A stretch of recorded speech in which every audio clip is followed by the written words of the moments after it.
The tides of Byblos are calling. Leave the world behind and sleep in gold. Welcome to Quiet Lives. Before we drift into tonight's journey, if you find sanctuary here, please consider subscribing to join our community of rest. I would love to know which corner of the world you are finding peace in tonight, and what hour it is where you are. Feel free to share your story in the comments below. Now let's begin. The gentle, rhythmic sigh of water against ancient stone reaches you first, even before your eyes truly open.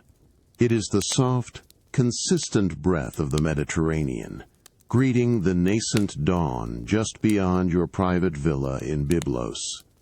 You feel the nascent warmth of the early morning sun, a mere suggestion filtering through the heavy embroidered linen drapes that guard your chamber. The air, cool and crisp, carries a subtle, clean hint of salt and the faint, sweet scent of ancient cedar from the chests lining the walls. A slow, deliberate stretch begins in your shoulders, flowing with an unhurried grace down through your spine and into your limbs. The cool, smooth silk sheets, woven with a subtle gleam of gold thread, shift beneath your bare arm, gathering in soft, substantial folds around your waist. Your fingers, still heavy with sleep, trace the delicate, almost imperceptible texture of the silk. Your eyelids flutter open, revealing the familiar, comforting contours of your chamber. The polished dark wood of the ceiling beams, hand-hewn centuries ago, catches the nascent light, revealing the meticulous carvings of generations past. Dust motes, like tiny specks of light, dance lazily in the golden slivers of sun that pierce the room. A quiet presence stirs near the foot of your bed. Your personal attendant, a young woman in a simple, finely woven tunic of undyed cotton, moves with practiced, unassuming grace. She approaches the arched windows, her footsteps almost entirely silent on the cool, mosaic-tiled floor, and gently draws back the first layer of heavy drapes. Her movements are fluid, a soft whisper of fabric against fabric as she reveals the world outside. Through the newly revealed archway, the true expanse of the morning unfolds. The sapphire blue of the sea stretches endlessly, meeting a sky painted in the softest, most ethereal shades of rose and pearl. The gentle lapping sound of the waves grows clearer now, a constant, comforting refrain that has echoed through these stones for millennia. You notice the smooth, sun-warmed, ancient stones of the villa's private terrace, still cool from the night air in the deepest shadows, waiting for your presence. The fine, intricate patterns of the rug beside your bed, woven from local wools in deep indigo and cream, catch the soft light. You simply rest, allowing the rhythm of the waves to gently pull at the edges of your awareness, inviting you to simply be. The cool, smooth mosaic tiles, still holding the night's gentle chill, greet your bare feet as you step from the chamber's threshold onto the sun-drenched private terrace. This transition from subdued light to open morning feels like a soft unfolding. Your gaze sweeps across the vast, shimmering expanse of the Mediterranean. A vibrant sapphire under the ascending sun. You walk towards a low, elegantly carved stone chair, its weathered surface warmed by the light, adorned with a plump, hand-stitched linen cushion. This cushion, in muted ochre, feels cool and substantial against your palm. You settle into its soft support, the linen cool against your skin, feeling the sturdy presence of the centuries-old stone beneath. A gentle breeze, carrying the clean scent of salt and faint, dry wild herbs, brushes lightly against your cheek, a refreshing contrast to the sun's growing warmth. A soft, almost imperceptible shuffle of sandals signals the quiet return of your attendant. She moves with reverence, carrying a small, finely polished silver tray that gleams faintly. On the tray rests a single diminutive cup of exquisite, translucent porcelain, its delicate rim brimming with dark, fragrant liquid. The cup's handle, a slender curve, is adorned with a subtle, hand-painted motif of olive branches. The rich, deep aroma of freshly brewed coffee wafts gently upwards, mingling harmoniously with the clean sea air. A tiny wisp of steam rises from the surface, a visual promise of warmth. She places the tray on a low, intricately carved cedar table beside your chair, the softest, almost inaudible clink of porcelain against the polished wood. You reach for the cup, your fingertips brushing the warm, smooth curve of the porcelain, feeling its delicate, yet satisfying, weight. You lift it slowly, deliberately, bringing the fine, cool rim to your lips. The first sip is a concentrated essence of warmth and flavor, a deep, complex taste that is both bitter and subtly sweet, awakening your palate with gentle clarity. The warmth spreads slowly through your mouth, then down your throat, a comforting internal glow that banishes any lingering trace of sleep.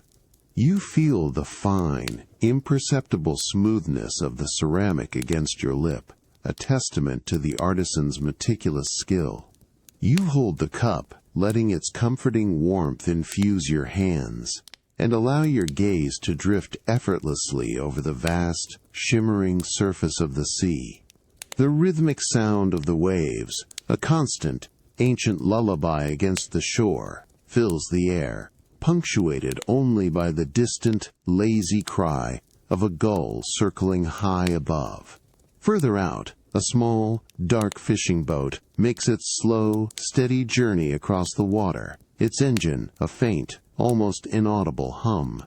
The sun continues its majestic ascent, painting ever brighter, shifting streaks across the water's surface, turning patches into molten silver.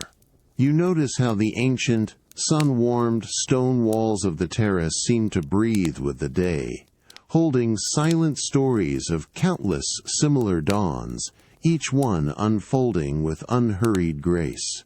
The lingering warmth of the porcelain cup remains in your hands, a quiet, grounding anchor as the morning light fully embraces your private sanctuary. You simply exist in this moment, perfectly present, held by the gentle, endless expanse of the sea and the deep, silent comfort of your ancient villa. The gentle warmth from your espresso cup slowly dissipates as you rise from the sun-drenched terrace. You turn, allowing the cool, smooth touch of the ancient marble floor to welcome your bare feet back into the villa's interior. The early morning light, now softened, filters through the grand arched doorways, drawing you deeper into the cool expanse of the salon.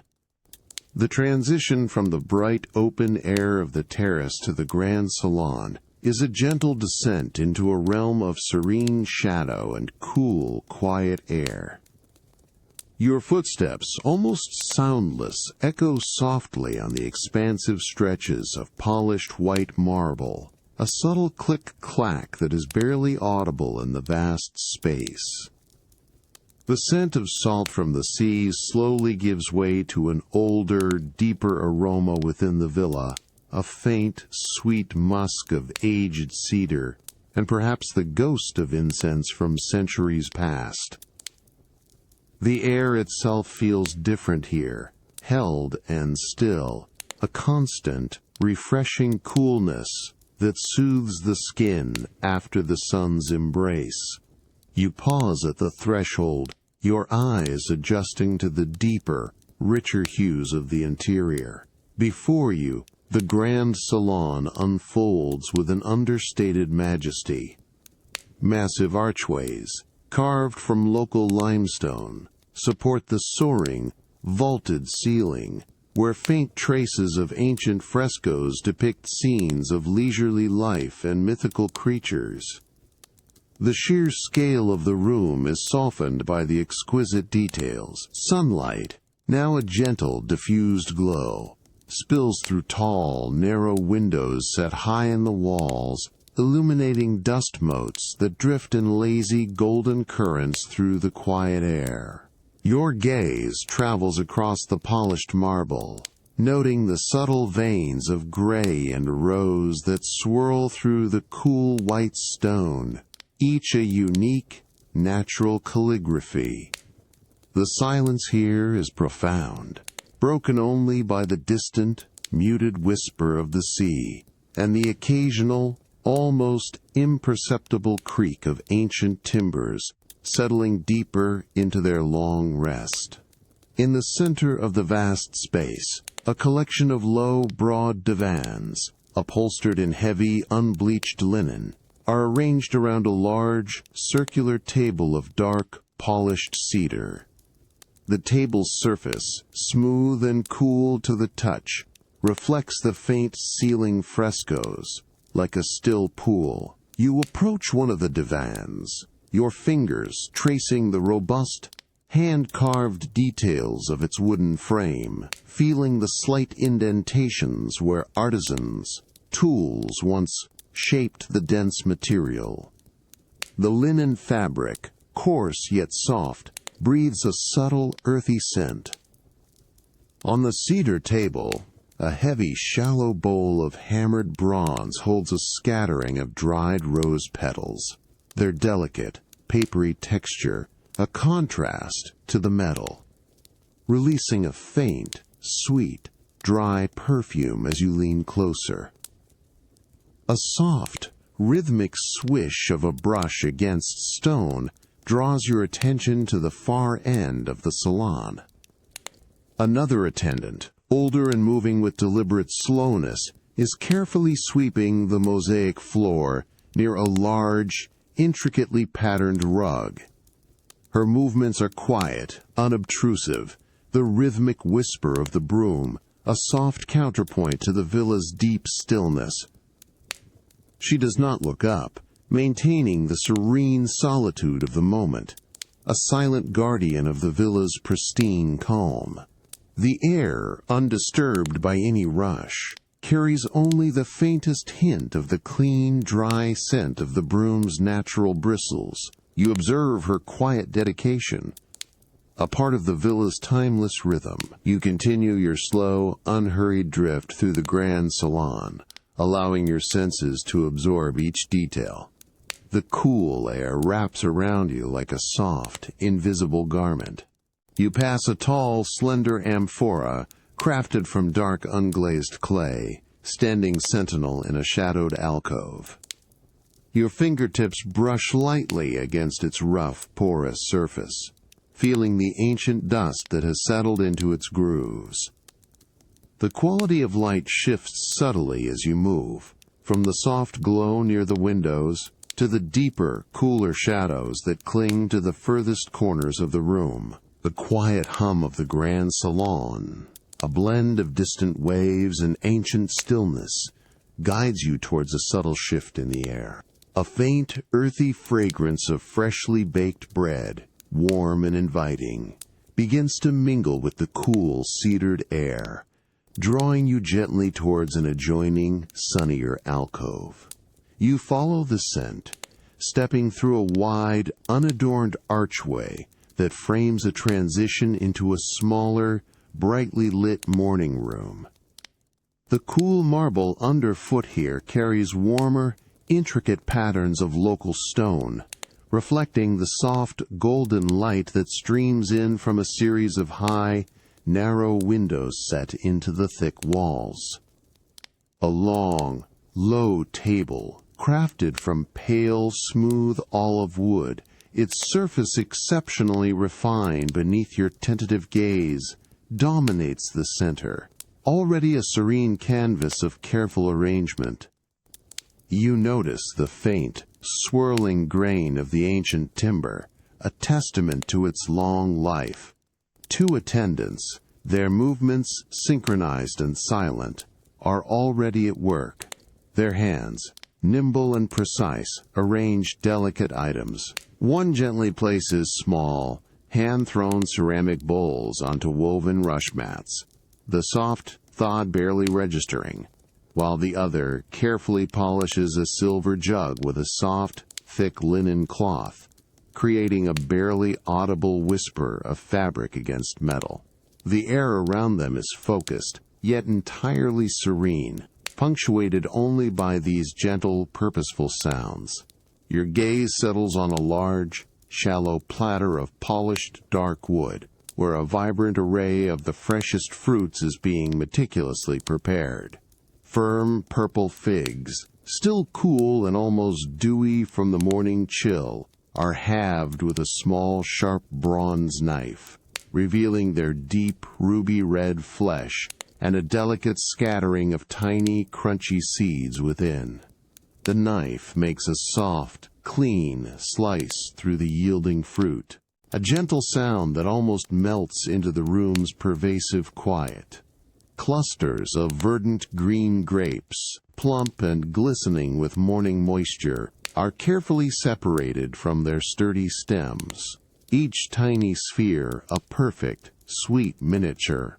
A clear, subtle juice glistens on the smooth cutting board, catching the light with a fleeting shimmer. Further along the table, a generous loaf of freshly baked flatbread, still radiating a faint, comforting warmth, rests in a wide, shallow basket woven from dried palm fronds. Its crust is a rich golden hue, dusted with aromatic sesame seeds, releasing a nutty, earthy scent that gently fills the immediate space around it. Beside the bread, small, irregular blocks of fresh white cheese, firm yet yielding slightly to the eye, are arranged on a cool, flat slab of gray slate. Their delicate white surface presents a subtle, almost imperceptible texture, promising a mild, fresh taste. A small, elegant wooden spreader, its handle smooth and worn from generations of use, waits patiently beside them. The quiet rustle of the palm fronds as the bread is adjusted is almost meditative, a soft, natural whisper. Tiny, hand-painted earthenware pots, in shades of deep blue and earthy brown, hold glistening, dark green olives, plump and briny, nestled in their own fragrant, seasoned oil. A slender, elegant glass cruet, its surface catching and refracting the morning light, contains a pale, golden olive oil, pressed from the villa's own ancient groves, its aroma subtly peppery and intensely green. Next to it, a small, deep bowl of honey, thick and amber-colored, catches the light in liquid gold, a single, smooth wooden dipper resting across its rim, ready for use. The light catches the viscous surface of the honey, making it seem to breathe with a slow, internal life. The scene is one of quiet, understated abundance, a gentle ballet of preparation. You watch the soft, deliberate movements, the meticulous care given to each element, as the morning light continues to deepen its golden embrace upon the ancient stone and polished wood, inviting a deep sense of peaceful anticipation. The subtle sweet perfume of dried figs and olives begins to recede as you turn from the sunlit breakfast room. A gentle, familiar scent of aged cedar, dry and aromatic, draws you through a shadowed corridor, promising the quiet sanctuary of your study. You step over the cool, veined marble threshold, entering the deeply paneled study. The air here is noticeably cooler, held within the embrace of dark, rich cedar wood that lines the walls from floor to soaring ceiling. The morning light, now a softer, more reflective gold, streams through a series of tall, arched windows, illuminating the intricate grain of the wood and casting long, tranquil shadows across the polished floorboards. A profound quiet settles around you, absorbing any lingering sounds from the villa's morning activities. Your bare feet make almost no sound on the smooth, wide planks of dark cedar that form the floor, each board worn smooth by centuries of gentle passage. You drift towards the towering bookshelves that line one entire wall, their meticulously carved fronts a testament to ancient craftsmanship. The cedar, dark and warm, emits its characteristic, comforting fragrance, a dry, sweet perfume that speaks of timelessness and quiet contemplation. Your fingers trail lightly over the polished surface of a shelf, feeling the subtle, cool resistance of the aged wood, the texture almost silken beneath your touch. Amongst the rows of scrolls and bound volumes, each a repository of ancient thought, your gaze settles on a particular text. It is a smaller volume, bound in soft tanned leather, its spine showing the gentle wear of countless readings. The leather, a deep, muted red, feels supple and surprisingly light in your hand as you draw it from its resting place. A faint, almost imperceptible puff of ancient dust rises, carrying a delicate, dry scent of old paper and forgotten herbs. You turn it over, feeling the faint indentations of the hand-tooled patterns on its cover, the edges softened by time. You carry the book to a large, heavy cedar desk, positioned perfectly before one of the arched windows. The desk's surface, broad and smooth, is a deep, burnished brown, reflecting the window's light. You settle into the substantial, carved chair, its ancient wood groaning a soft, almost imperceptible sigh as you shift your weight. With slow, deliberate movements, you open the book. The pages, made of fine, treated parchment, are a soft, creamy off-white, slightly stiff yet yielding. They rustle with a delicate, papery whisper as you turn to the first inscribed page. The ancient script, meticulously hand-drawn in dark, faded ink, appears like a series of small, elegant etchings across the page, each character a tiny work of art. You trace a finger lightly along a line of text, feeling the almost imperceptible texture of the ink on the parchment, before your gaze naturally lifts towards the window. Below, the ancient harbor of Byblos awakens with a gentle, unhurried rhythm. Small fishing vessels, their wooden hulls weathered by the sea, bob gently on the calm, turquoise water. The faint, distant clink of ropes against masts and the soft, rhythmic creak of wooden planks drift upwards, carried on the light morning breeze. You can discern the subtle sheen of sunlight on the wet, ancient stones of the quay and the slow, deliberate movements of a lone fisherman mending his nets. The air that drifts in through the open window carries a stronger, clearer scent of the sea now, mingled with a faint, clean aroma of wood and tar. You let your eyes soften, observing the quiet ballet of the harbor below. The subtle sounds, the gentle light, and the ancient scents of cedar and parchment envelop you, inviting a deep, unhurried sense of peace within the timeless walls of your study. The faint scent of old parchment and cedar wood from your study recedes as you gently close the leather-bound volume. You place it carefully back on its shelf, feeling the cool, smooth resistance of the ancient wood. The brighter morning light now calls you from the quiet contemplation of texts. You leave the study, stepping back onto the cool, polished marble of the main corridor. Your bare feet glide almost silently across the familiar surface. You move towards a less formal, sun-drenched reading nook nestled into an alcove, offering a direct perspective of the sea.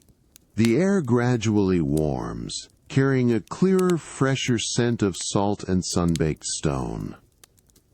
As you step into the reading nook, sunlight floods the small, curved space, illuminating the pale, rough-hewn stone walls, warm to the touch. The distant harbor sounds, previously filtered, now arrive with clearer presence. The gentle clink of ropes, the soft lap-lap of waves directly below. Unbleached linen drapes, drawn back with simple cords, allow the morning's brilliance to enter. Your gaze drifts towards the low, wide daybed, carved from a single slab of local limestone, smoothed by centuries. It is cushioned with plump pillows upholstered in the finest, undyed linen, a creamy, natural hue, subtly coarse yet invitingly soft. You approach, feeling the radiating warmth of the stone beneath the cushions, a gentle heat absorbed from the rising sun. Your hand brushes the cool, crisp weave of the linen, a faint, earthy scent of natural fibers reaching your nostrils. With unhurried grace, you recline onto the daybed, sinking into the generous softness of the linen pillows. The fabric rustles softly around you, a gentle shush as it settles and conforms. Your head finds a perfect resting place against a large, firm pillow, its linen cover cool and smooth against your skin.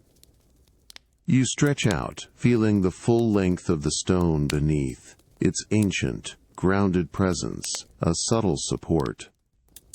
The linen sheets, draped loosely, pool around your limbs, their texture a soothing, crisp whisper.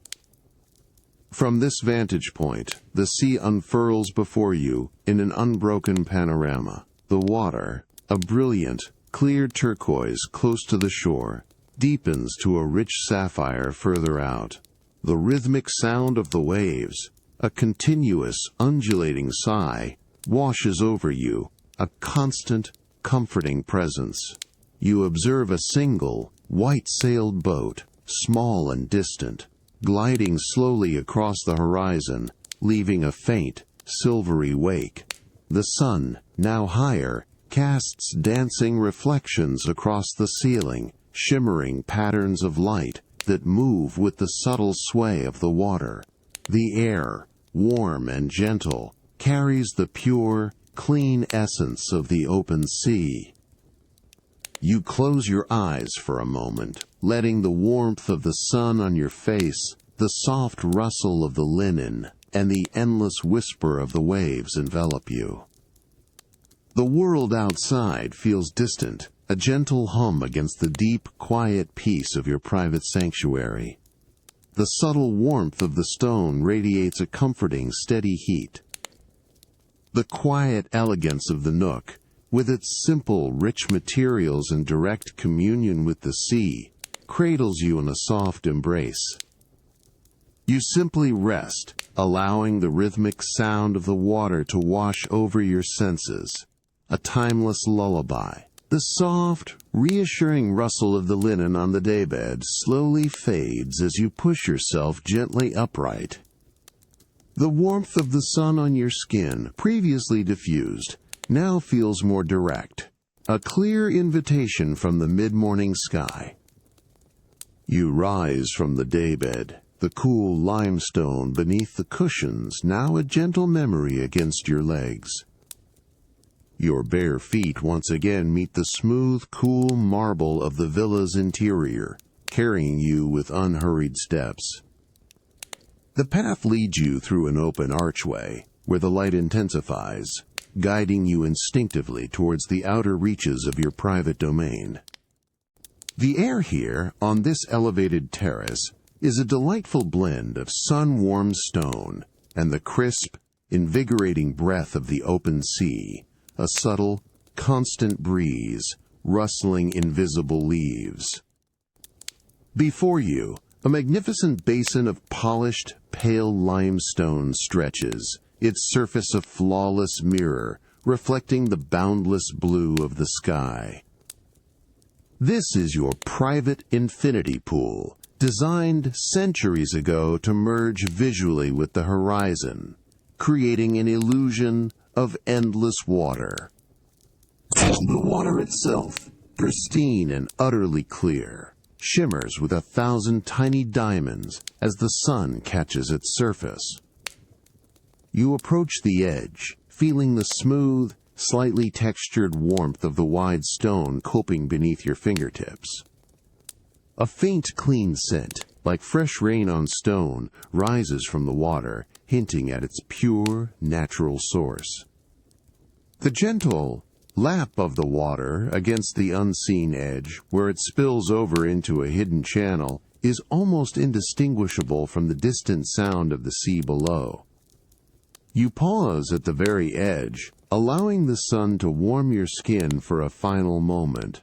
Then, with a slow, deliberate movement, you step into the water. The initial touch is a cool, soft embrace, a gentle shock that quickly gives way to a pervasive, soothing coolness. It rises slowly around your ankles, then your calves, each inch a deliberate, refreshing surrender. The water feels incredibly soft against your skin, a silken caress as you wade deeper.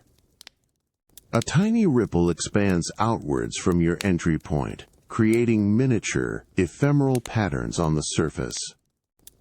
You push off gently from the smooth, submerged edge, allowing your body to become weightless.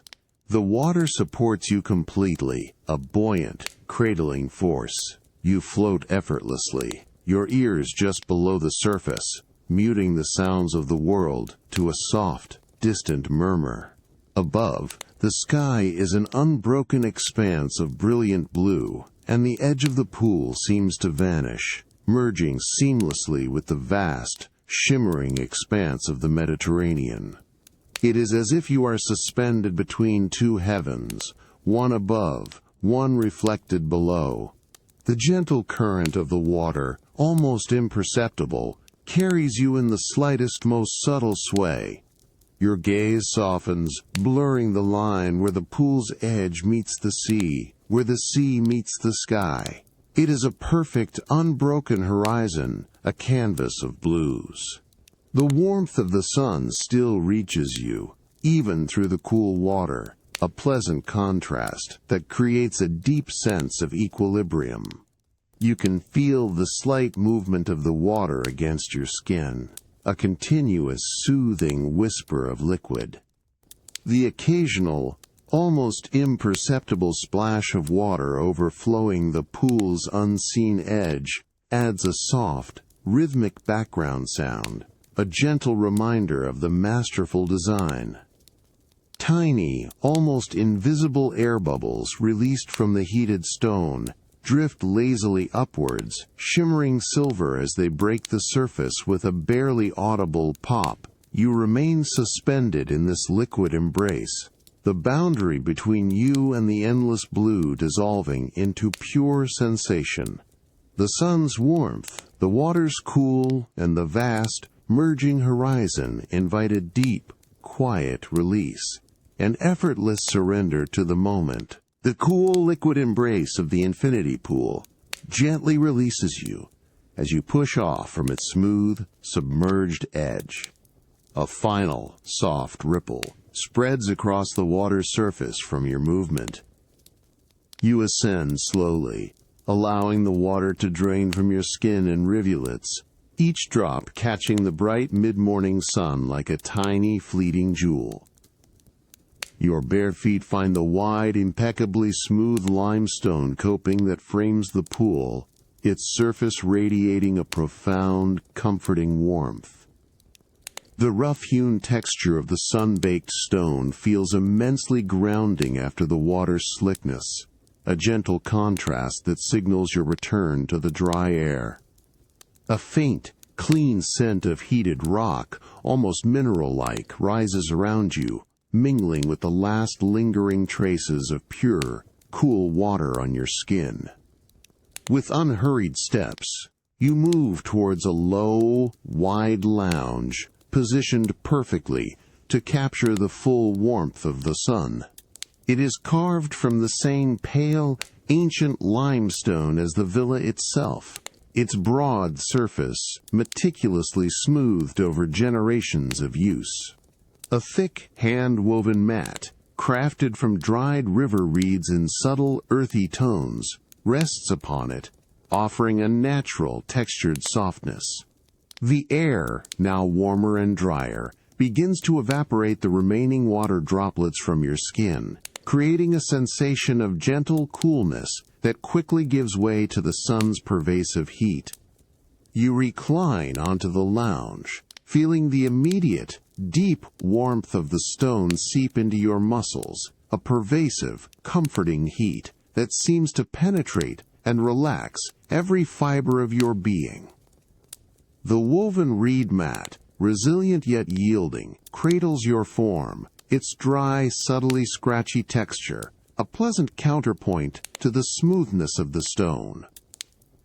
A faint, dry, grassy scent rises from the reeds as they compress beneath your weight. You arrange your limbs, allowing your body to fully surrender to the sun's embrace.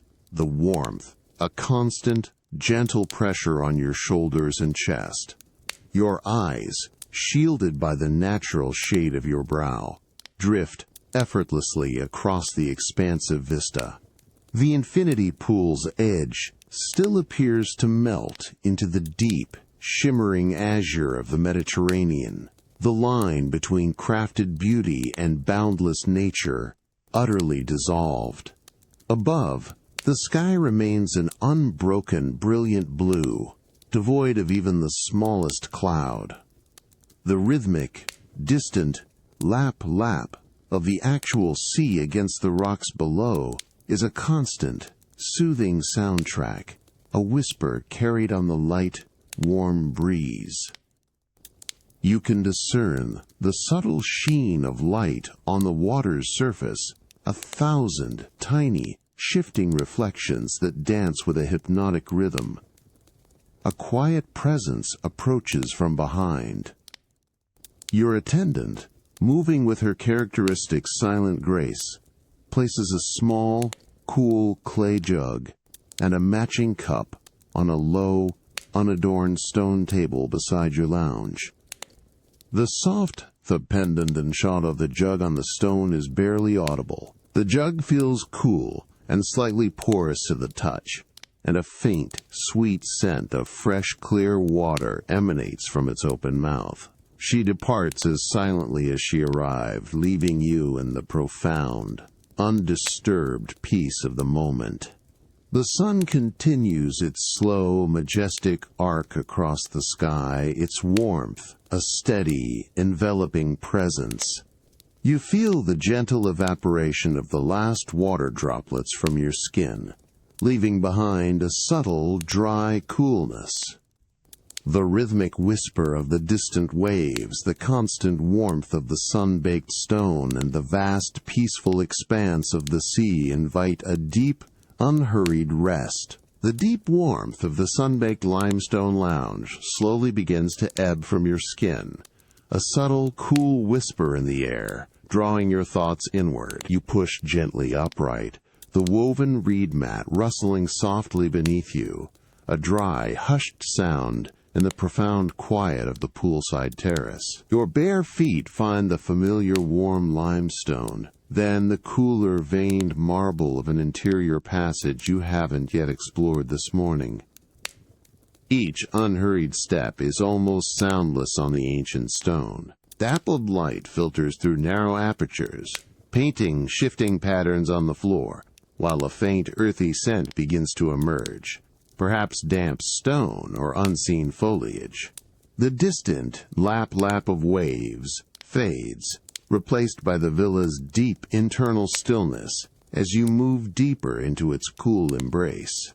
You follow the gentle curve of the passage, fingers tracing the cool, rough stone wall as the air grows cooler, carrying a fresh perfume of hidden greenery. Ahead, a smaller, unassuming archway, partially veiled by thick, dark green vine laden with tiny, waxy leaves, presents itself. It's not a grand entrance, but an intimate invitation. You pause, the vine's leaves rustling softly, feeling a cool draft emanating from beyond the arch, hinting at a secluded space. With a gentle push, you part the clinging vine, its leaves cool and smooth against your skin, stepping into air that is immediately, profoundly cool, shaded and still. You find yourself in a small, enclosed courtyard, a true hidden gem within the villa's ancient heart. Overhead, a small, open square of bright blue sky frames the space, allowing a single, focused column of sunlight to descend into the center. The high, weathered walls are adorned with climbing jasmine, its small white flowers releasing a delicate, intoxicating sweetness that perfumes the entire space, a rich, floral counterpoint to the earlier earthy scents of the villa. Your gaze falls to the ground, where the entire floor is a breathtaking mosaic, a meticulously crafted tapestry of countless tiny polished stone tesserae. Shades of deep sea blue, pale sky gray, and soft sandy ochre interlace to form intricate, swirling patterns depicting gentle fish, delicate shells, and flowing seaweed. Each tiny stone is smooth, cool, and perfectly set, creating an almost seamless surface beneath your bare feet, a subtle unevenness, speaking of ancient art. The light catches the polished surfaces, making individual tesserae shimmer with a quiet, internal glow. A few stray dried jasmine petals, soft and papery, rest on the mosaic, their delicate forms contrasting with the hard, permanent stone, adding a subtle touch of transient beauty. In the very center of the mosaic, a small, circular basin of dark, polished basalt holds a single, slender stream of water. It rises barely an arm's length, then falls back into itself with the softest, most consistent plink-sock-sock-sauce, plink-sock-sauce, a sound like tiny, cool pearls dropping onto glass. The water's surface is perfectly still, reflecting the small patch of sky above, until a single, soft ripple expands from the falling stream. The air around the fountain feels even cooler, carrying the pure, fresh scent of moving water, a delicate mist that seems to cleanse the air, adding a layer of crispness to the floral sweetness. You stand, enveloped by the profound coolness, the rich, sweet jasmine, and the gentle, rhythmic whisper of the fountain. The ancient mosaic beneath your feet feels like a living part of this timeless sanctuary, inviting you to simply absorb its deep, tranquil beauty. The profound coolness and the gentle plink-plink of the fountain in the mosaic courtyard slowly recede as you turn. You pass once more through the archway, parting the cool, waxy leaves of the vine. The air beyond feels different now, a softer, more expansive coolness, hinting at the approach of evening. You step from the shaded intimacy of the courtyard into the sprawling expanse of your private garden. The sun, no longer high overhead, now casts long, soft shadows, stretching across manicured pathways of fine, pale gravel. Each step makes a faint, almost imperceptible crunch beneath your bare feet, a gentle sound that marks your passage. The air, cooler than it was at midday, carries a richer, more complex symphony of scents. The pure, sweet jasmine that clung to the courtyard walls now unfurls its fragrance more fully in the cooling air, mingling with the dry, aromatic scent of ancient olive trees and the subtle, earthy perfume of damp soil. Your gaze sweeps across the meticulously tended pathways, winding gently between low, fragrant hedges of rosemary and thyme. The light, a soft, diffused gold, paints the leaves of the ancient olive trees with a burnished glow, their silver-green foliage rustling with a soft, dry shh asterisk in the rising evening breeze. The distant, rhythmic whisper of the sea, muted by the villa's robust walls, still reaches you, a constant, comforting presence. You notice how the light catches the tiny, delicate white blossoms of jasmine, now appearing almost luminous against the darkening green of the foliage, their petals seeming to absorb the last vestiges of the day's warmth. You follow a narrow, curving path, its fine gravel cool and yielding beneath your weight. Your fingertips brush lightly against the rough, textured bark of an ancient olive tree, feeling the subtle indentations and grooves that speak of centuries of slow growth. The bark is surprisingly cool, a testament to the tree's enduring presence. A faint, dry, peppery scent of olive leaves clings to your skin. Further along, a low, elegantly carved stone bench, smoothed and polished by generations of use, invites you to rest. Its surface, a pale, creamy limestone, still holds a residual warmth from the day, a gentle heat that radiates upwards. You settle onto the bench, the smooth, cool stone a solid anchor beneath you.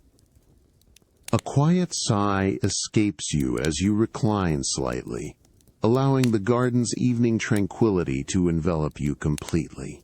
The jasmine fragrance, now deeply pervasive, seems to cling to the air, a sweet, heady perfume that wraps around you like an invisible shawl.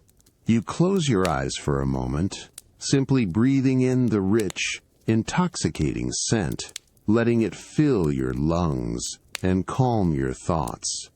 The subtle buzz of a late-flying insect, almost imperceptible, drifts from a nearby bush, a tiny, fleeting sound in the deepening quiet.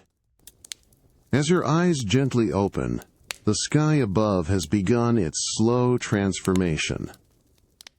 The brilliant blue of midday has softened into a delicate wash of lavender and rose, bleeding subtly into the deeper purpling hues of the approaching night. The light now feels like a gentle caress, rather than a direct embrace, softening the edges of the ancient villa and its surrounding garden. The distant sound of the waves grows slightly clearer, a deeper, more resonant rhythm as the world settles into dusk. You remain on the cool stone bench, the rich, sweet jasmine scent, a constant, soothing companion in the twilight air, as the last vestiges of daylight slowly fade from the horizon. The last sweet scent of jasmine from the garden has long faded with the night. Now, the cool, early morning air carries a different, fresher perfume, a verdant and earthy blend, as you step into the villa's sunlit conservatory. You pass through an unassuming wooden door, its ancient cedar slightly yielding to your touch, revealing a space bathed in a soft golden light. The air here is immediately warmer, humid, and thick, with the rich, living scent of flourishing plants. Your bare feet meet the cool, smooth mosaic tiles of the floor, patterned with intricate spirals of deep green and terracotta, each tiny tesserae a silent testament to ancient artistry. The distant whisper of the sea is muffled here, replaced by the gentle, almost imperceptible rustle of leaves and the soft hum of morning insects. Your gaze sweeps across the conservatory, a sanctuary of vibrant life nestled within the villa's robust stone walls. Tall, arched windows, framed by dark, aged wood, stretch from floor to ceiling, allowing the full brilliance of the morning sun to cascade inwards. Vines laden with glossy, deep green leaves climb gracefully along trellises, their shadows dancing in slow, shifting patterns on the sun-warmed stone. The air itself feels alive, infused with the subtle, earthy aroma of damp soil and the fresh, clean scent of growing foliage. In the center of the room, A long, low table of polished, pale limestone, still cool to the touch from the night air, holds an array of terracotta pots and a small, delicate collection of bronze tools. Among them, a pair of slender, sharp bronze shears gleams faintly in the sunlight, their handles worn smooth by generations of use. Beside them, a cluster of freshly cut bougainvillea branches, radiant with their characteristic papery bracts, spills across the stone surface. Their colors are startlingly vibrant, a deep, rich magenta, a fiery crimson, and a softer blushing pink, each hue absorbing the morning light with an almost ethereal intensity.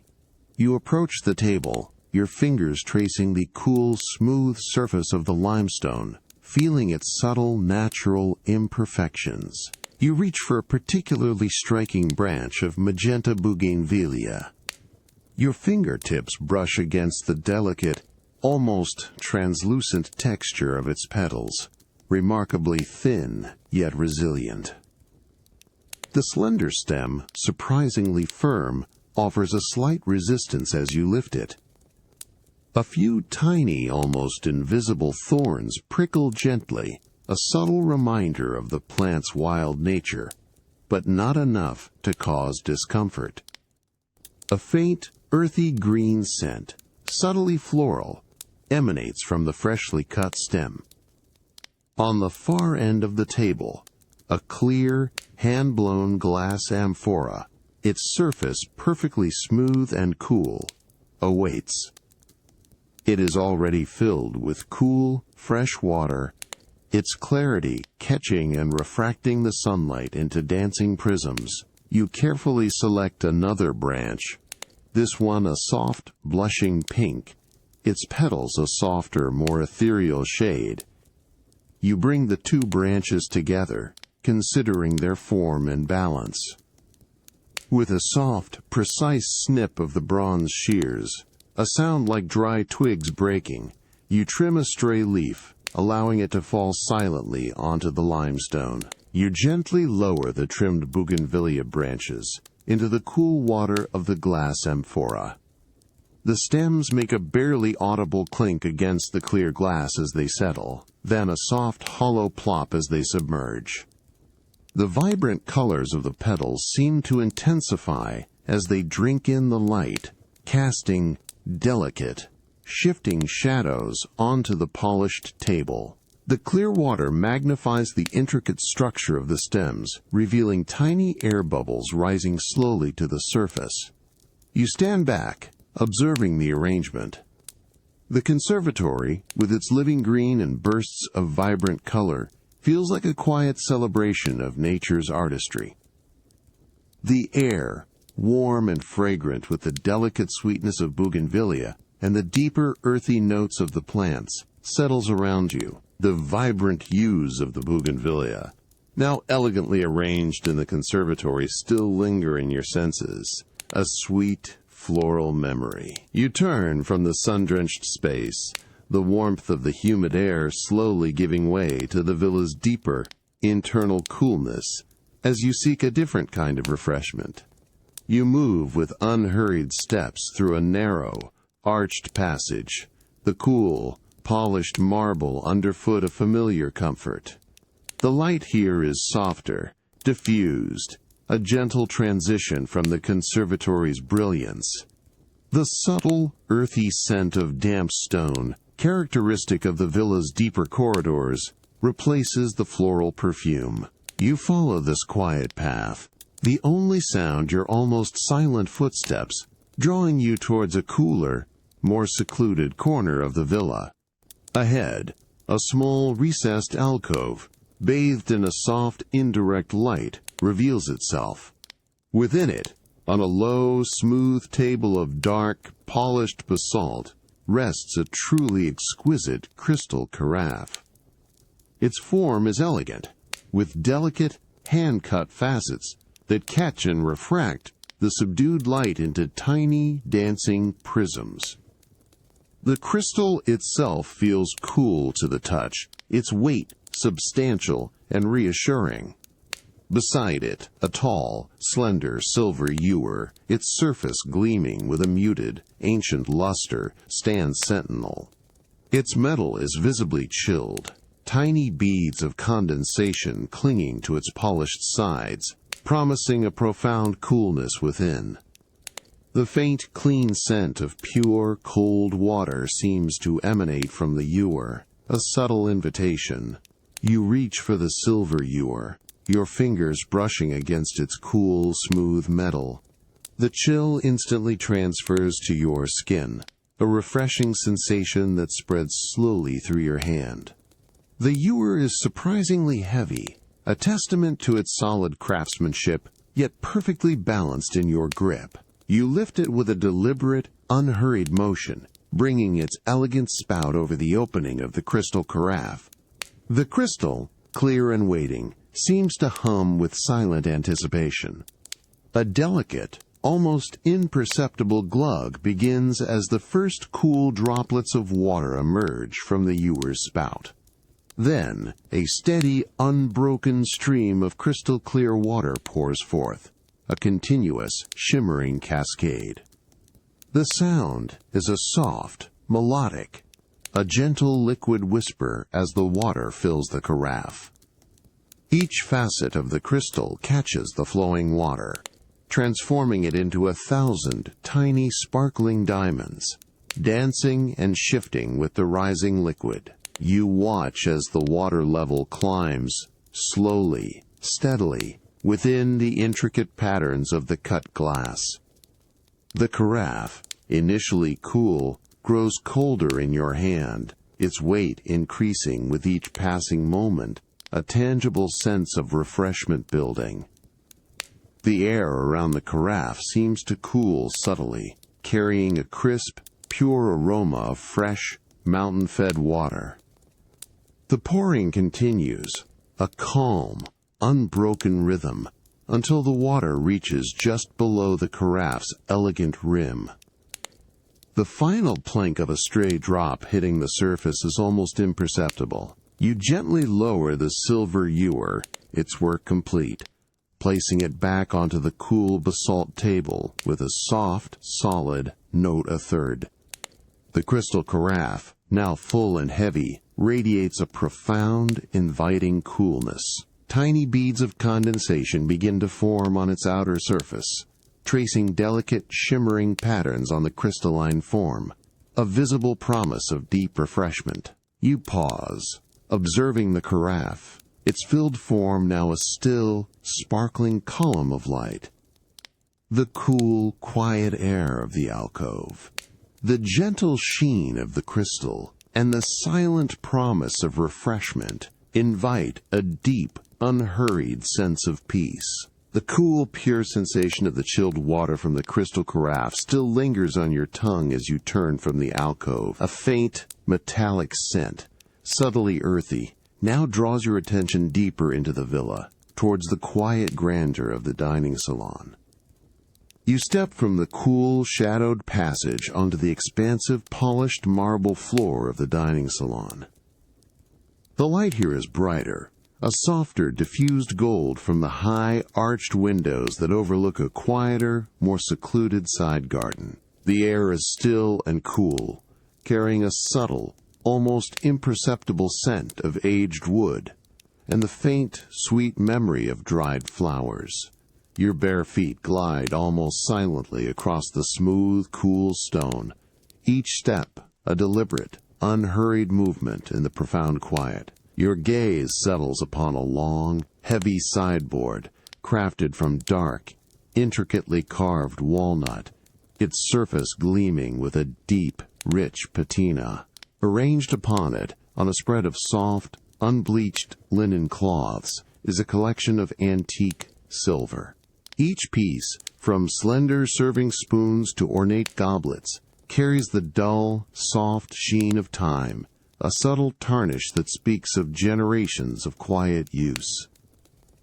The morning light catches the silver, revealing its intricate, hand-chased patterns, softened by centuries. A small, dark earthenware pot, holding a thick, creamy silver polish, rests nearby, its scent a faint, clean metallic tang. Beside it, a stack of soft, lint-free linen polishing cloths awaits. You approach the sideboard, your fingers tracing the cool, smooth edge of the walnut wood. You select one of the soft linen cloths, feeling its gentle, yielding texture, the fine weave almost imperceptible against your skin. The cloth is a pale natural cream, substantial yet pliable.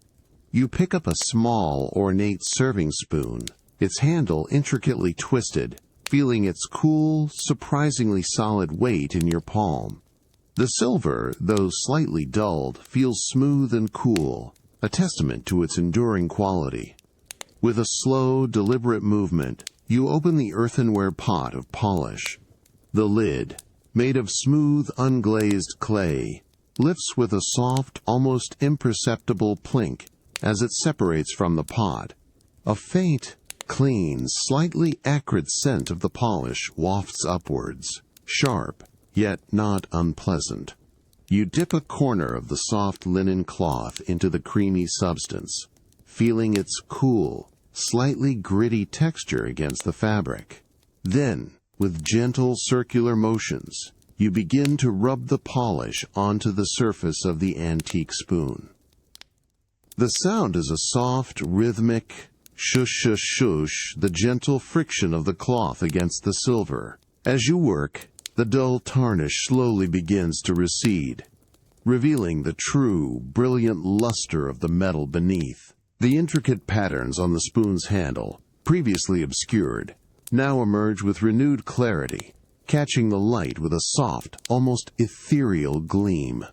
You turn the spoon slowly in your hand, observing the transformation, feeling the subtle shift in its surface as it becomes smoother, colder, and more reflective. A fine, dark residue gathers on the cloth, a quiet testament to the passage of time. A soft, almost imperceptible clink from a distant part of the villa, perhaps a dish being moved, drifts through the quiet air, a gentle reminder of the villa's serene activity. You continue to polish, your movements unhurried and focused, allowing the gentle rhythm and the quiet transformation of the silver to fill your senses. The subtle scent of the polish, the soft whisper of the cloth, and the growing gleam of the ancient metal create a deep sense of peaceful engagement. You pause, holding the now gleaming spoon, its surface mirroring the soft golden light of the salon. The cool, weighty silver feels perfect in your hand, a quiet connection to the villa's timeless elegance. The last lingering scent of silver polish, a faint metallic tang, slowly recedes from your fingertips as you gently place the newly gleaming piece back onto the rich walnut sideboard in the dining salon. A subtle shift in the air, a cool, fresh breath carrying the distant scent of the open sea, now draws your attention. A soft invitation from beyond the villa's inner chambers. You move with an unhurried grace, your bare feet gliding across the cool, polished marble floor, each step almost entirely silent, guiding you towards the familiar comfort of your sea-facing bedroom. The air grows perceptibly lighter, more fluid, with each gentle stride, promising an expanse of cooling air and open views. You step over the high, smooth threshold, carved from ancient, pale limestone, into the tranquil expanse of your private chamber. The familiar, cool smoothness of the silk sheets, a distant memory from this morning, now awaits, while the room itself is bathed in the soft, diffused glow of late afternoon, a mellow, golden light filtering through the wide, arched openings that lead directly onto your private terrace. The air here is immediately and profoundly cooler, fresher, noticeably distinct from the villa's inner warmth, filled with the vibrant, clean scent of salt from the open sea, and a subtle, almost imperceptible sweet undertone of night-blooming jasmine carried on the incoming breeze from the garden below. The rhythmic sound of the waves, a constant, deep murmur, a continuous, ancient lullaby, fills the entire space, a soothing presence that has echoed through these walls for centuries.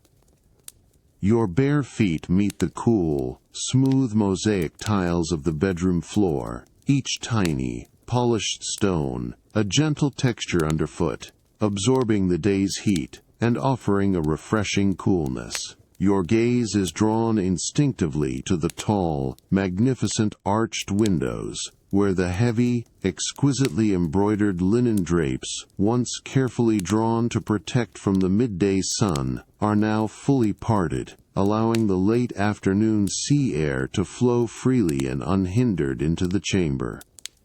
These drapes, woven from the finest unbleached linen with subtle, almost invisible gold threads intricately worked into their substantial fabric, hang with an inherent grace, their generous folds swaying with a slow, deliberate, almost hypnotic rhythm.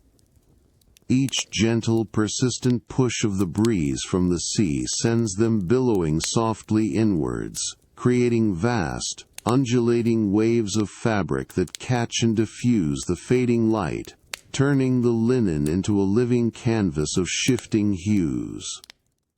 Then, with a soft, drawn-out whisper, they draw back towards the cool, solid stone archway, only to billow inwards again. The movement is utterly mesmerizing, a silent, graceful dance between the substantial, finely woven fabric and the invisible, constant breath of the sea, a visual and tactile poem of motion and stillness. You walk with unhurried steps closer to the open archway, your bare feet leaving the cool mosaic to find the slightly warmer, smooth limestone of the terrace just beyond the room.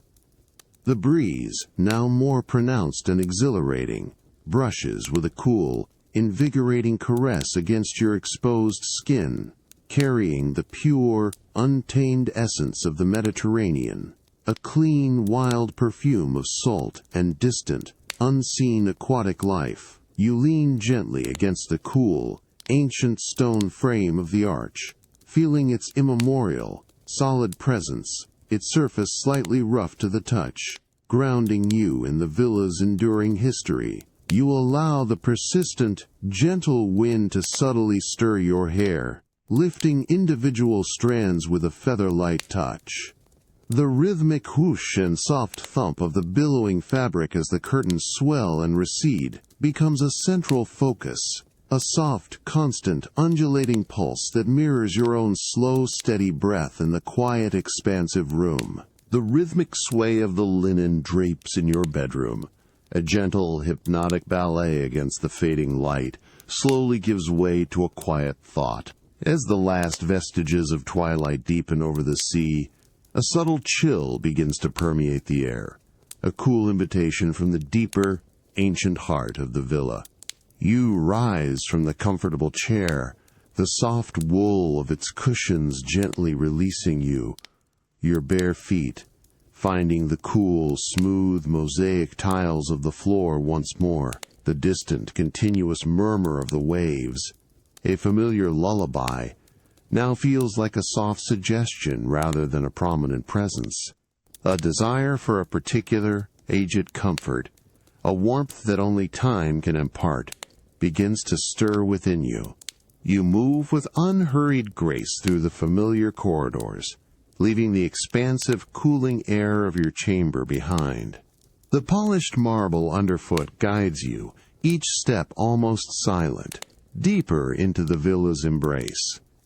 The light softens progressively, dimming from the gentle twilight of the upper floors to a profound, velvety gloom as you descend a narrow, winding stone staircase. The air grows noticeably cooler with each step down, carrying a distinct, earthy scent of damp stone and ancient, unseen earth. Your fingers trace the cool, rough texture of the hand-hewn limestone wall that curves gently alongside you, feeling the subtle irregularities, the faint dust that has settled into its millennia-old grooves.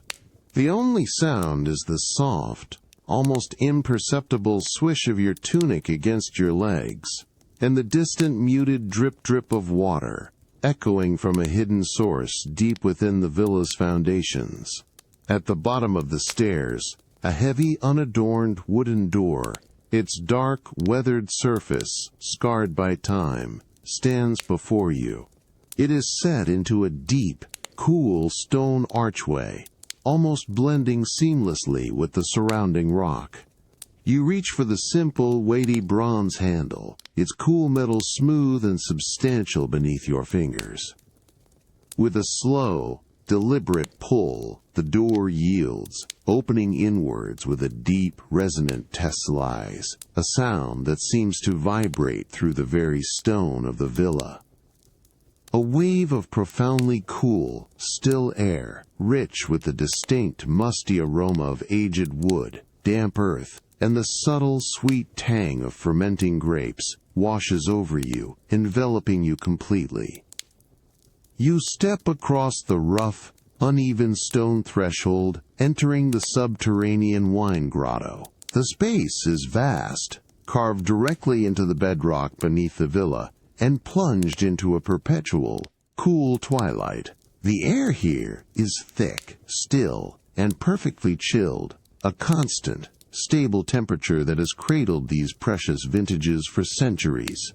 A single ancient oil lamp, suspended from a low, vaulted ceiling, casts a soft, flickering glow, illuminating dust motes, dancing lazily in the heavy air. Your gaze sweeps across rows upon rows of dark, wooden racks, stretching endlessly into the shadowy depths, each compartment cradling a bottle. The racks themselves are rough, unpolished cedar, their dry, woody scent mingling with the grotto's earthy perfume. You walk slowly down a narrow aisle, your bare feet making soft, almost inaudible scuffs on the damp earthen floor.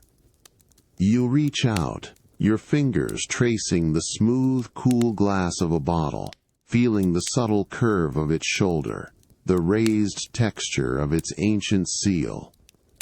The labels, faded and often brittle, carry the elegant, hand-drawn script of long-past vintners. A fine, almost invisible layer of dust coats each bottle, a delicate, soft film that whispers of undisturbed rest. You gently push aside a delicate, almost silken cobweb, its fine threads tickling your fingers for a fleeting moment. Your eye catches a particular bottle, nestled deep within a dark corner. Its glass is a deep, smoky green, almost black, hinting at the richness of its contents. The label, barely legible, speaks of a year long past, a rare vintage known for its profound depth. The cool, weighty bottle of rare vintage wine, still damp from the subterranean grotto, rests securely in your hand as you turn from the flickering lamplight. The profound, earthy chill of the grotto air clings to your skin, a refreshing contrast to the villa's evening warmth awaiting above. You begin your slow ascent, each bare foot finding the cool, rough stone of the winding staircase, the subtle dust of centuries cushioning your steps. The distant, muted drip-drip of water from the grotto recedes, replaced by the soft, almost imperceptible scuff of your feet on the ancient stairs. The air gradually warms, losing its deep, mineral chill, as you climb towards the more ambient, refined spaces of the villa. At the top of the staircase, the heavy, unadorned wooden door, its dark, weathered surface a testament to enduring time, closes behind you with a soft, resonant thud, sealing away the grotto's ancient secrets. You step into a small, intimate antechamber, bathed in the soft, golden glow of a single, elegantly crafted oil lamp suspended from a high, vaulted ceiling. The light, gentle and unwavering, illuminates the intricate patterns of the cool, polished marble floor, the same marble you walked across this morning. The air here is still, hushed, carrying a delicate, refined scent of aged cedar, and perhaps the faint, sweet memory of dried rose petals from a nearby vase. Your bare feet glide almost silently across the smooth, cool stone, each step a deliberate, unhurried movement in the profound quiet. You approach a low, round table of polished dark cedar, its surface gleaming with a deep, rich patina, reflecting the oil lamp's soft light. The rare vintage bottle, still cool and substantial in your hand, is placed carefully onto the smooth wood, with a soft, almost imperceptible clink of glass against solid timber. An attendant, a silent, graceful presence in the soft shadows, steps forward. She holds a corkscrew, crafted from polished bronze and dark, smooth olive wood, its handle worn smooth by generations of use. With a quiet, deferential gesture, she takes the bottle. Her movements are precise, unhurried. The bronze screw twists slowly, deliberately, into the ancient cork. A soft, gentle squeak of the cork against the glass neck begins. A subtle sound that speaks of careful extraction. The scent of the wine, previously subtle, now begins to emerge more fully. A complex, earthy aroma of dark fruit and damp earth, released into the still air as the cork slowly yields. A final, soft pop, like a gentle breath, marks the cork's complete release. The attendant, with the utmost care, places the dark, firm cork beside the bottle on the cedar table. She then, with a soft, white linen cloth, meticulously wipes the bottle's neck, ensuring its pristine cleanliness. Her movements are fluid, almost meditative, the soft whisper of the cloth against the glass, barely audible. She then turns to a smaller, silver tray, also resting on the cedar table, presenting a single, perfectly clear wine glass. You reach for the glass, your fingers closing around its slender, elegant stem. The crystal is exquisitely fine, almost weightless, yet perfectly balanced. Its surface is utterly smooth and profoundly cool to the touch, a refreshing chill that immediately transfers to your fingertips, promising a pristine experience. You feel the subtle curve of its bowl, the delicate, almost imperceptible bevel of its rim, crafted for the perfect sip. The glass, held gently in your hand, seems to hum with an almost silent anticipation. The attendant then, with a graceful, unhurried motion, lifts the dark bottle. The dark, rich liquid pours from the bottle into the waiting crystal. The sound is a soft, continuous shtois, a delicate liquid whisper as the wine flows. It is a deep, burnished ruby in the soft lamplight, catching the gentle glow and reflecting it in 1,000 tiny, shifting glints of crimson and garnet. The smooth chill of the perfectly aged wine glass, a cool weight in your hand, slowly recedes as you gently place it back onto the polished cedar table in the antechamber. The rich, complex aroma of the vintage wine lingers faintly in the air, a warm, comforting memory.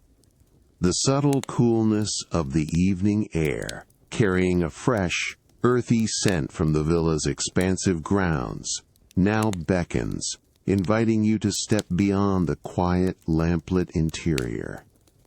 You move with unhurried grace, your bare feet finding the familiar, cool marble of the main corridor, each step almost silent as you leave the antechamber behind. The distant murmur of the sea, A constant, deep presence now feels like a gentle invitation. You follow a winding, unlit passage, its stone walls cool and subtly textured beneath your fingertips, guiding you towards an ancient, heavy wooden door. The air gradually cools further, losing the villa's internal warmth, gaining a distinct, earthy perfume of damp soil and the dry, peppery scent of olive leaves.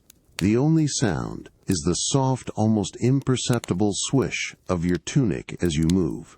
With a slow, deliberate push, the door yields, opening outwards with a deep, resonant creak of aged timber, revealing the soft, purpling light of twilight.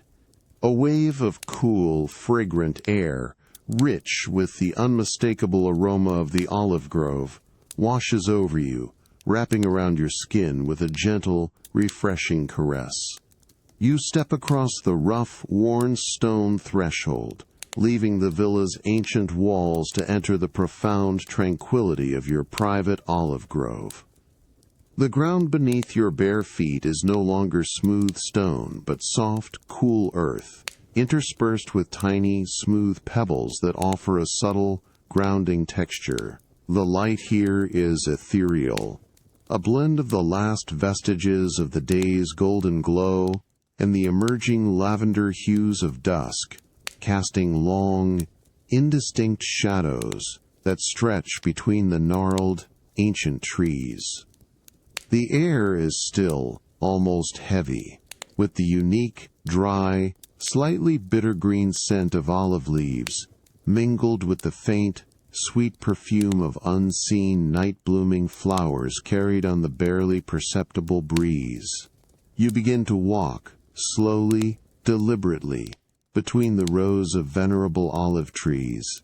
Their trunks, twisted and scarred by centuries, are rough and cool to the touch as your hand brushes past. The bark feels deeply textured, a tapestry of time under your fingertips. The silver-green leaves, small and elongated, shimmer faintly in the fading light, catching the last of the sun's warmth on their upper surfaces, while their undersides reveal a paler, almost dusty green. A soft, dry rustle accompanies your passage, the gentle whisper of leaves against leaves, a sound like a quiet, collective sigh from the ancient grove. The distant, continuous murmur of the sea, now a deeper, more resonant hum, filters through the dense foliage, a constant, soothing presence. Your gaze drifts upwards, following the intricate, sprawling branches that reach towards the softening sky.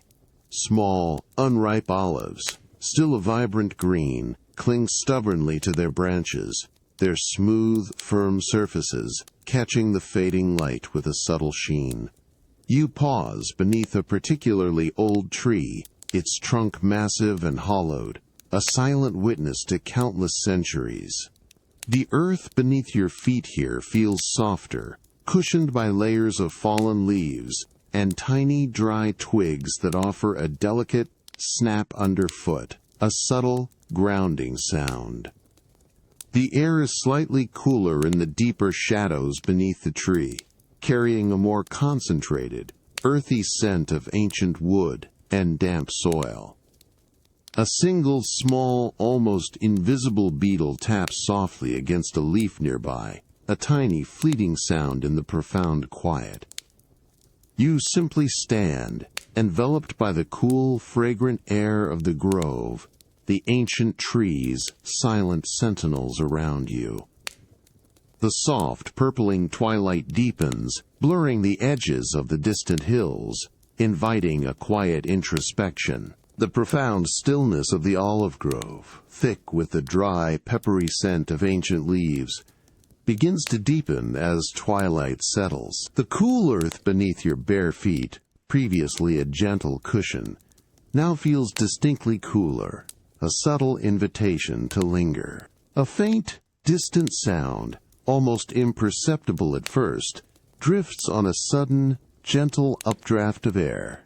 It is a singular deep tone, a resonant ta-dong, carried from afar. It breaks the pervasive quiet of the olive grove with a delicate, ancient vibration, fading almost as soon as it registers, leaving a subtle echo in the vast purpling stillness. You pause, your breath slowing, allowing the sound to fully dissolve into the deepening evening. You stand amongst the gnarled, silent sentinels of the olive trees, their silver-green leaves now appearing almost black against the softening sky. The evening breeze, now more consistent, rustles through the dense foliage with a soft, dry, a continuous, hushed whisper that accompanies the fading light. This gentle wind carries with it not only the clean, invigorating scent of the distant sea, a faint, briny whisper, but also a subtle, almost imperceptible hint of wood smoke, earthy and comforting, from the hearths of the village nestled against the hillside. It is a grounding aroma that speaks of quiet lives, settling into the profound embrace of night. Your gaze drifts towards the distant horizon, where the last vestiges of the sun have dipped below the land. The sky, a canvas of soft lavender and deep rose moments ago, now transitions into a richer, more profound indigo, dotted with the first, shy pinpricks of emerging stars. On the distant slope, where the village lies, you can discern a scatter of tiny, warm, golden lights, almost like fallen stars, winking into existence against the deepening blue. They are too far to truly illuminate, but their presence is a gentle, comforting beacon. Another chime, softer this time, a gentle, melodic bong, drifts upwards, carried on the cooling air, a reassuring pulse in the quiet evening. You close your eyes, letting the cool, fragrant air wash over your face, feeling the delicate movement of the breeze on your eyelids. You simply listen, allowing the resonant tones of the distant bell to wash over you, then slowly dissipate into the vast, darkening stillness of the grove. The sound is not intrusive, but a part of the natural rhythm of this ancient land, a quiet, reassuring presence that marks the passage of time without urgency. Your fingers instinctively trace the rough, cool bark of the ancient olive tree beside you, feeling its immutable presence, its slow, enduring strength, a deep, textured connection to the earth beneath your bare feet. The subtle, dry scent of its bark, woody and aged, rises faintly as you touch it. You wait. The wind sighs through the olive branches, a continuous, soft, and then, after a long, quiet moment, another chime, even fainter, a deep, lingering dong, seems to vibrate through the very air around you before gently fading into silence. It is a sound that evokes images of old stone bell towers, weathered by countless seasons, their heavy bronze bells calling out across the hills for generations. The air cools further, bringing with it a deeper sense of peace, a profound, unburdened tranquility. The distant murmur of the sea, a constant, low thrum, blends seamlessly with the gentle whisper of the olive leaves, creating a soft, continuous symphony of natural sounds. The distant chimes, now fewer and further between, become a gentle, rhythmic breath in the deepening twilight, blending seamlessly with the whisper of the olive leaves and the distant murmur of the sea, inviting a profound and effortless calm that settles deep within you. The last faint chime of the village bell dissolves into the deepening indigo of the twilight, leaving behind a profound quiet in the olive grove. You turn from the ancient trees, feeling the cool, soft earth still clinging gently to your bare feet, and step back towards the villa's warm, inviting light. You pass through a low, arched doorway, its heavy cedar frame cool against your fingertips, and enter a smaller, more secluded chamber.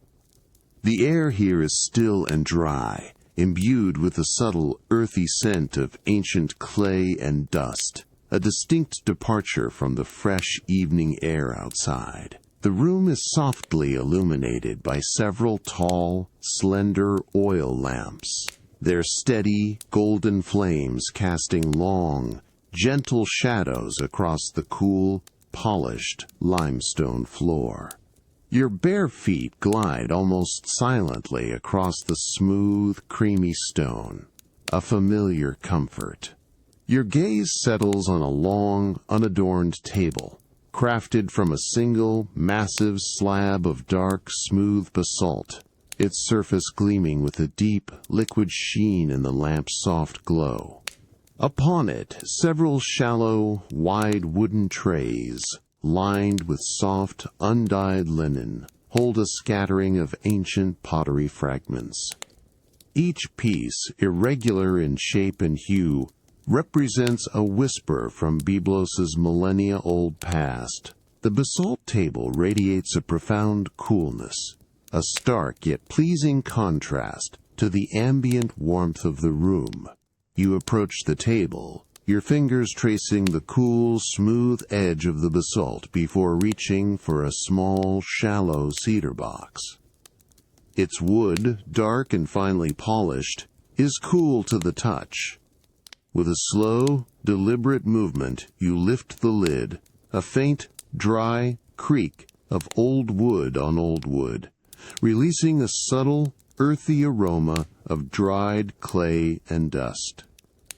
Inside, nestled on soft linen, are more fragments. You select a small piece, no larger than your thumb, feeling its rough, unglazed edge. Then the surprisingly smooth, almost silky texture of its inner surface, where a faint, faded geometric pattern in ochre and black is still visible. The clay itself feels dry, porous, absorbing the warmth from your fingertips. You turn the fragment slowly, allowing the soft lamplight to dance across its subtle curves and broken edges. You notice the tiny, almost imperceptible inclusions of grit within the ancient clay, a testament to its hand-formed origins. The faint, painted lines, though fragmented, suggest a larger, forgotten narrative. You trace one of the lines with the pad of your thumb, feeling the faint, raised texture of the pigment. Another fragment, larger and thicker, is a deep, rich terracotta, its outer surface scarred by time and earth, while its inner curve retains the smooth, cool feel of ancient craftsmanship.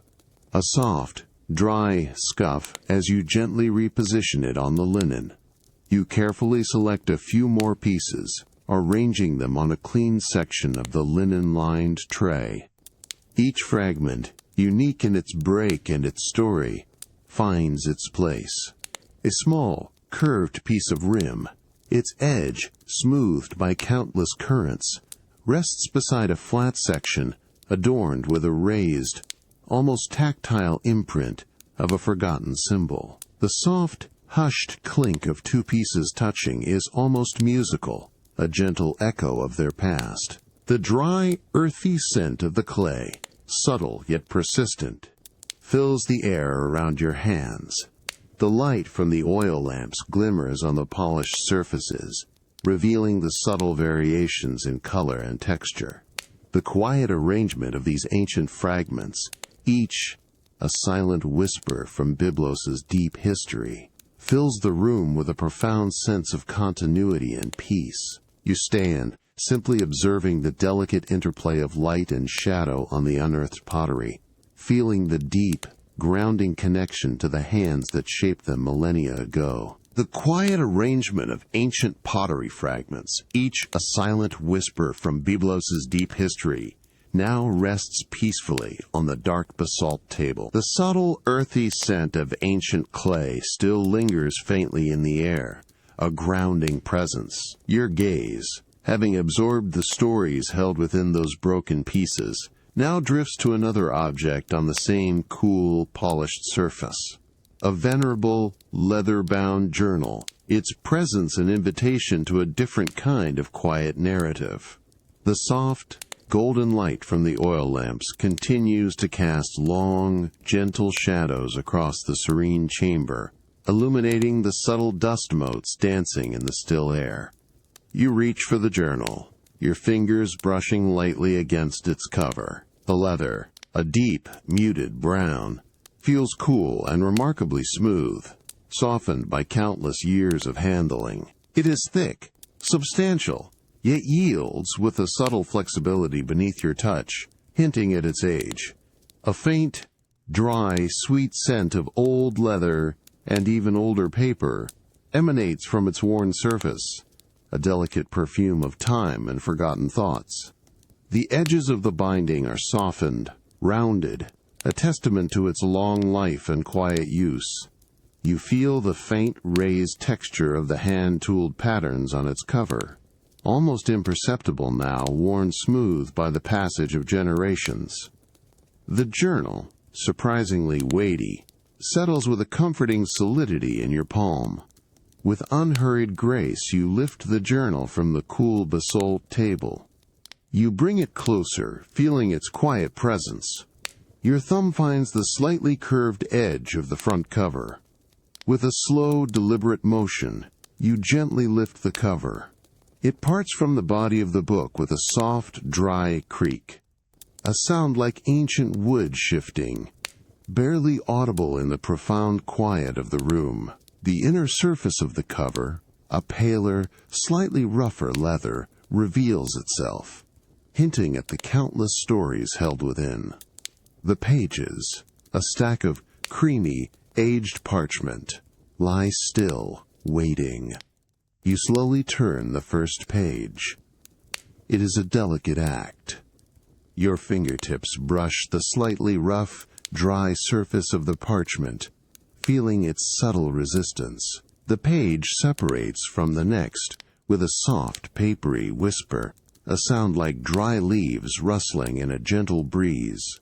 The parchment is thick, almost translucent in places, its edges slightly uneven, a testament to its handmade origin. The faint, sweet scent of old paper, a mixture of dried fibers and forgotten ink, rises gently as the page turns, filling the air around you with its delicate aroma. The script, meticulously hand-drawn in a faded sepia-toned ink, appears like a series of tiny, elegant etchings across the page, each character a silent, personal mark from a bygone era.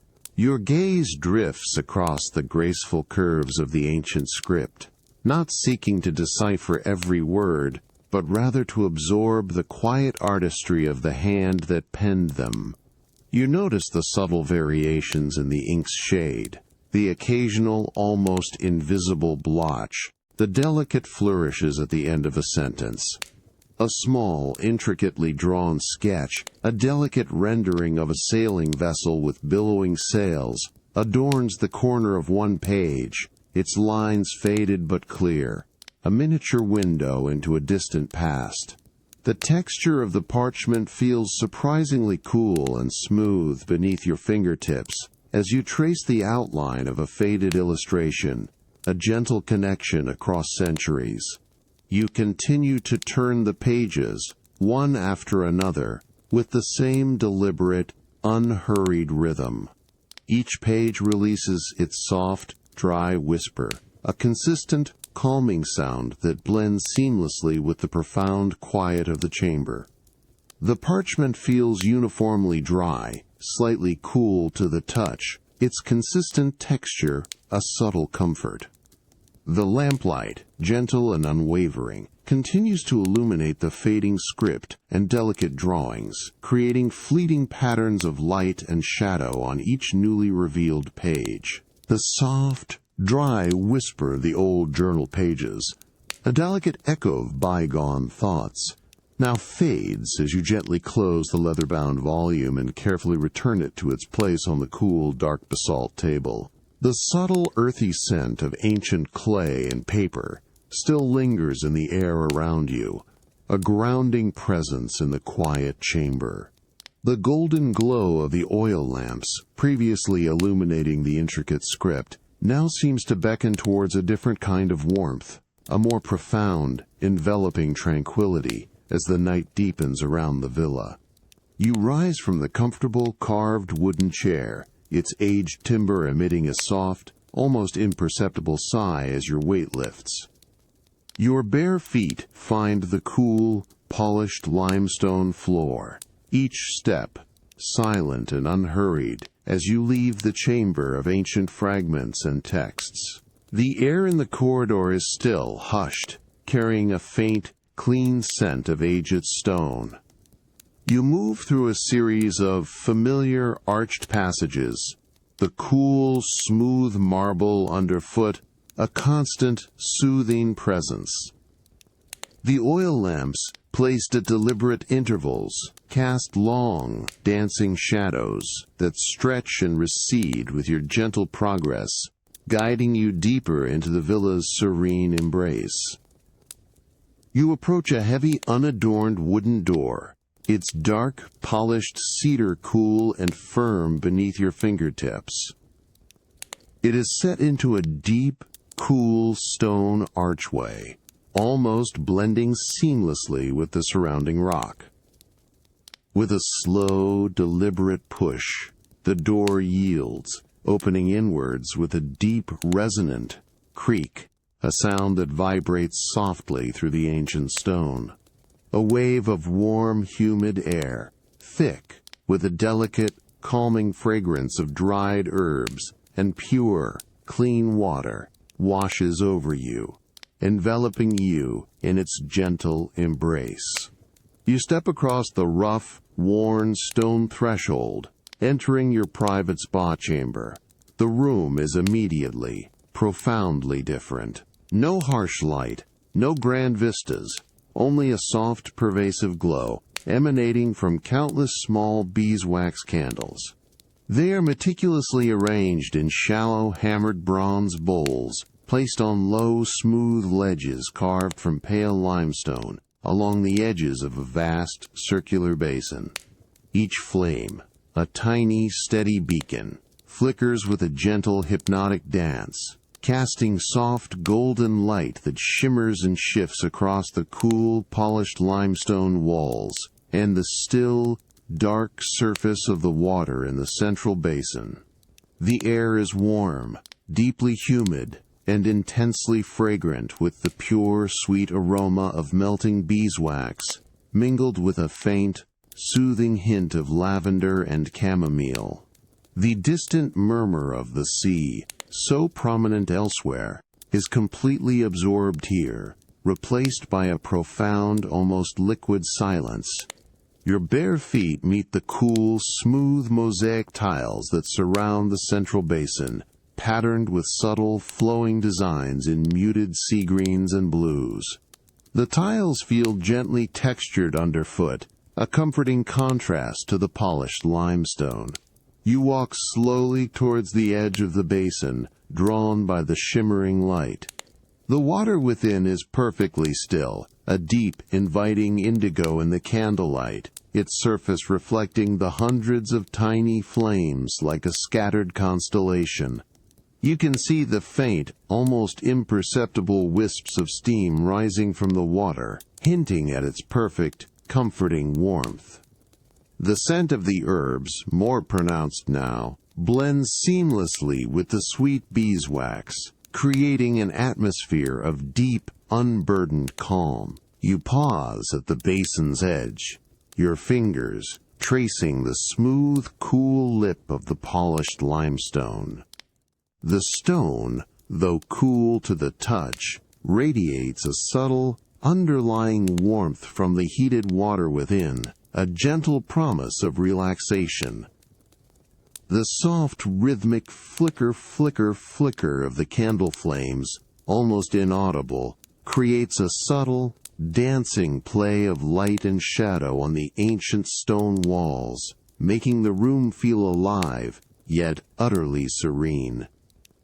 The air, warm and moist, feels like a soft, invisible blanket against your skin, a comforting weight that invites surrender. The profound, liquid quiet of your private spa chamber filled with the soft golden glow of candlelight and the soothing scent of herbs, cradles you in its warm embrace.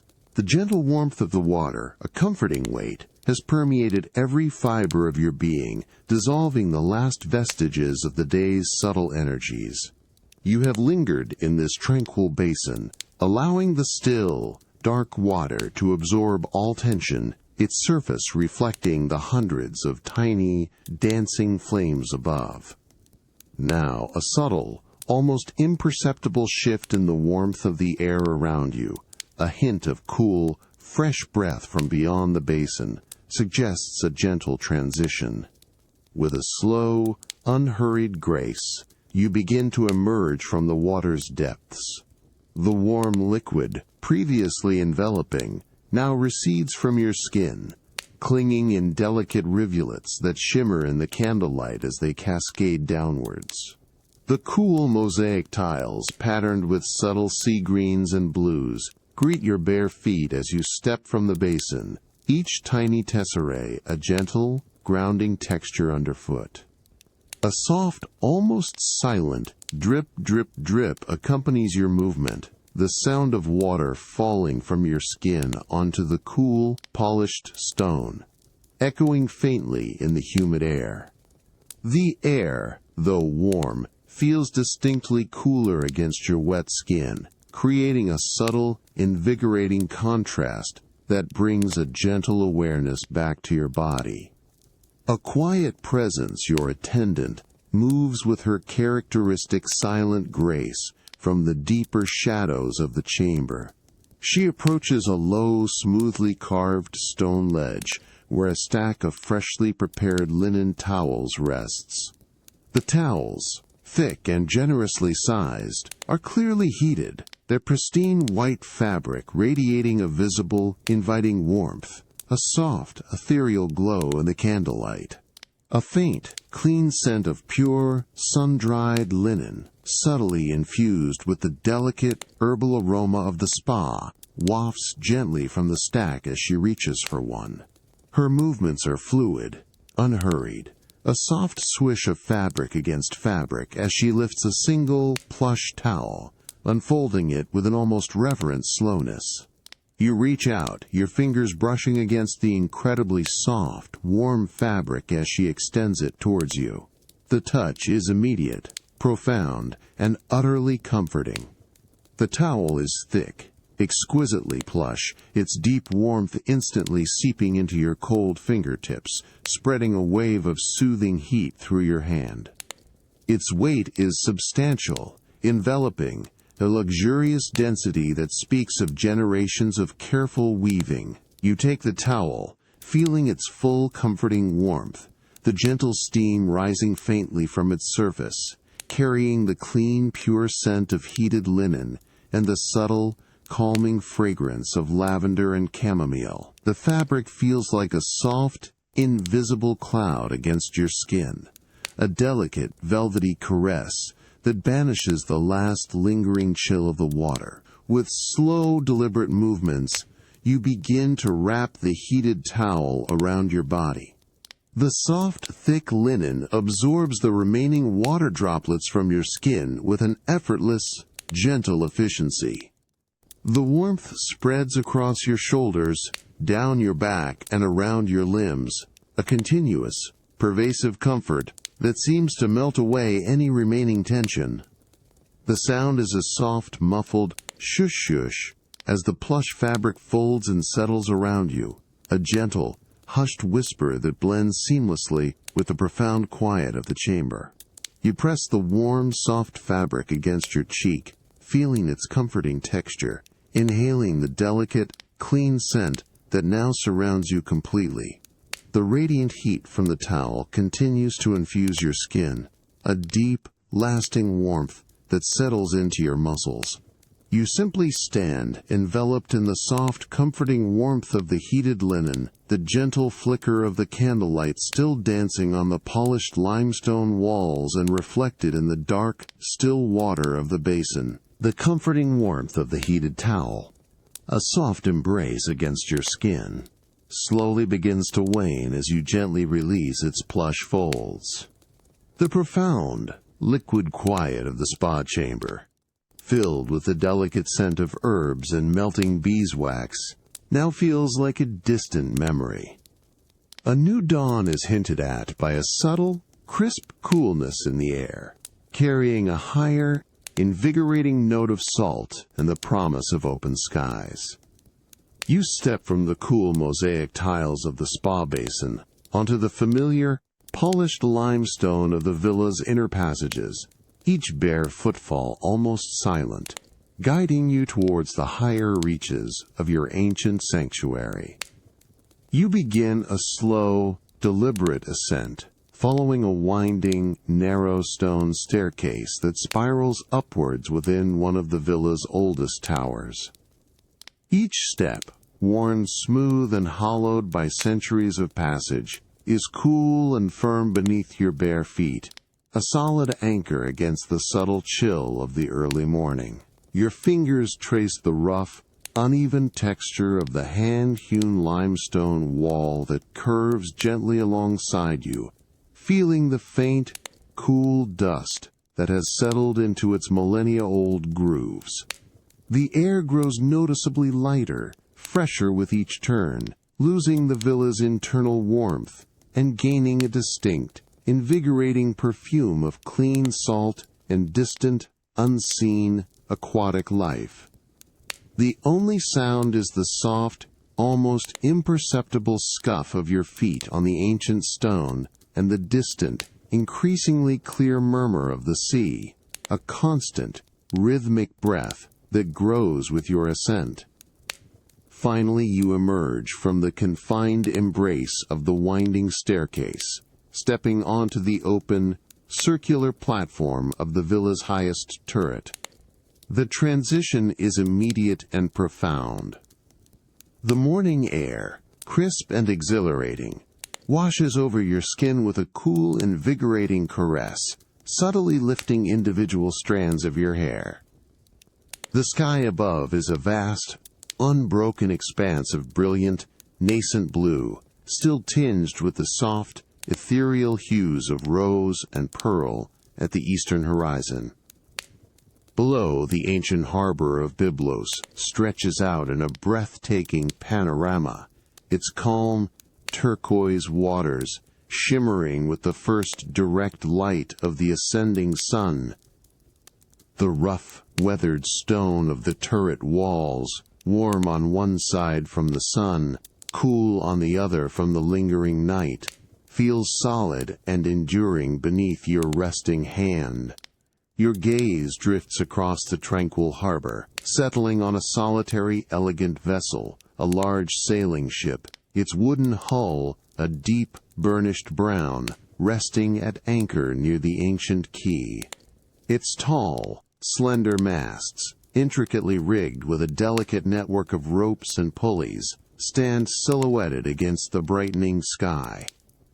The ship's great sails, previously furled and tightly bound, appear as soft, substantial bundles of unbleached canvas, waiting patiently.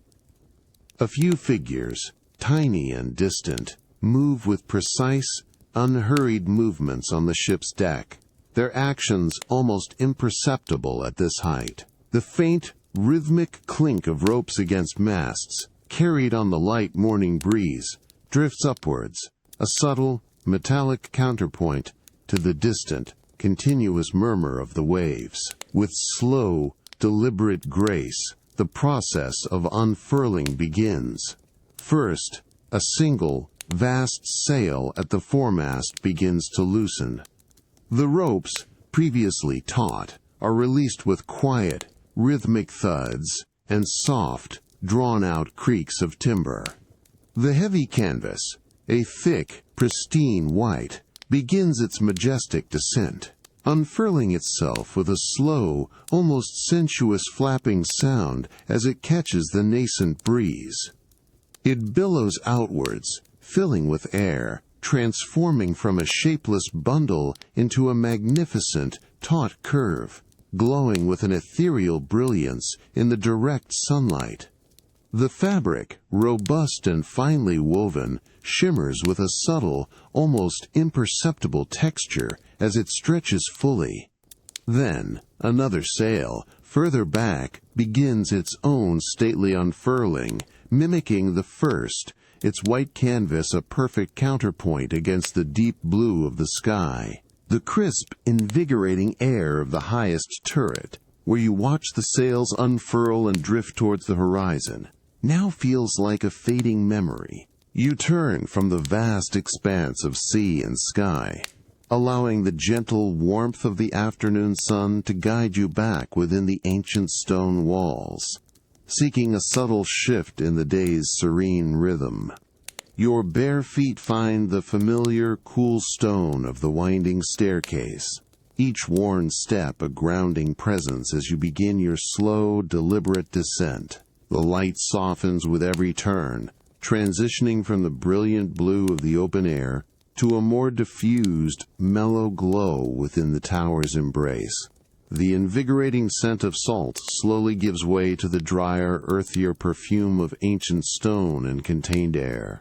The rhythmic whisper of the wind, so clear on the turret, fades to a soft, almost imperceptible current against the rough-hewn stone, a gentle breath held within the villa's deep structure.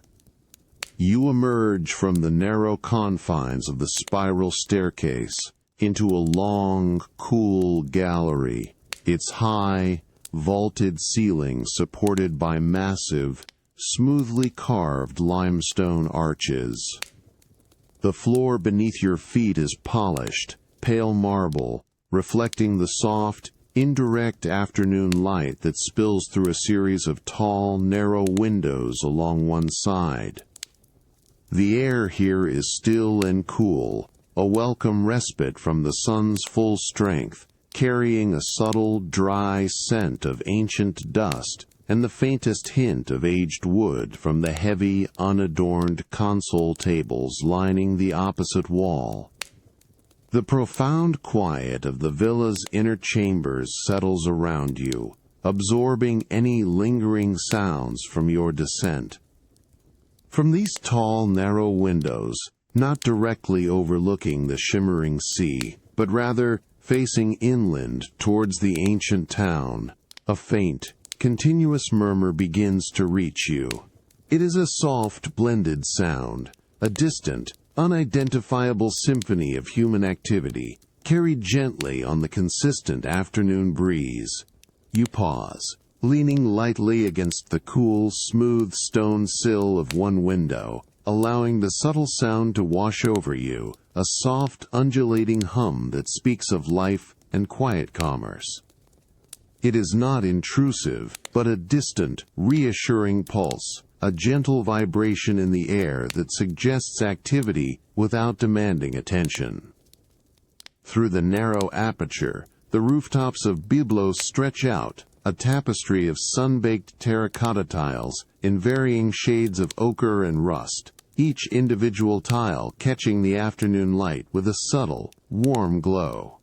Below, the ancient, winding streets are just visible, ribbons of pale, uneven stone meandering between tightly packed buildings of rough-hewn limestone, their surfaces bleached by countless seasons.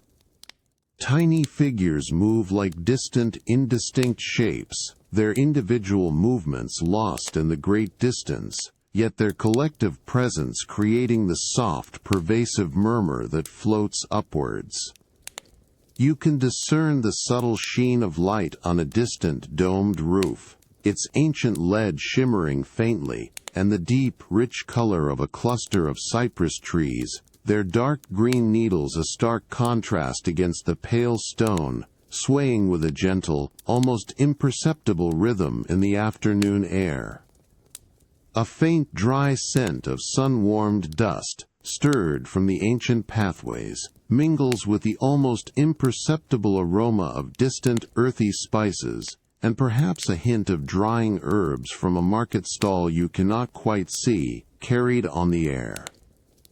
Your fingers trace the cool, smooth stone of the windowsill, feeling its subtle warmth where the sun has touched its outer edge, and its deep, enduring coolness in the shaded inner curve. The distant murmur of the marketplace, a soft undulating hum carried on the afternoon breeze, slowly recedes from your awareness. The tranquil stillness of the villa's inner chambers, a familiar comfort, now beckons, drawing you towards a different kind of gentle activity. You move with unhurried steps through a series of cool, arched passages, the polished marble underfoot, a smooth, constant presence. The light here is a soft, diffused gold, filtering through high, narrow windows, casting long, gentle shadows that stretch and recede with your progress. The air, cool and dry, carries a faint, clean scent of ancient stone and the subtle, earthy aroma of contained air. Your bare feet glide almost silently across the smooth surface, each step a deliberate, unhurried movement in the profound quiet. You approach a wide, unadorned archway that opens into the villa's sunlit kitchen.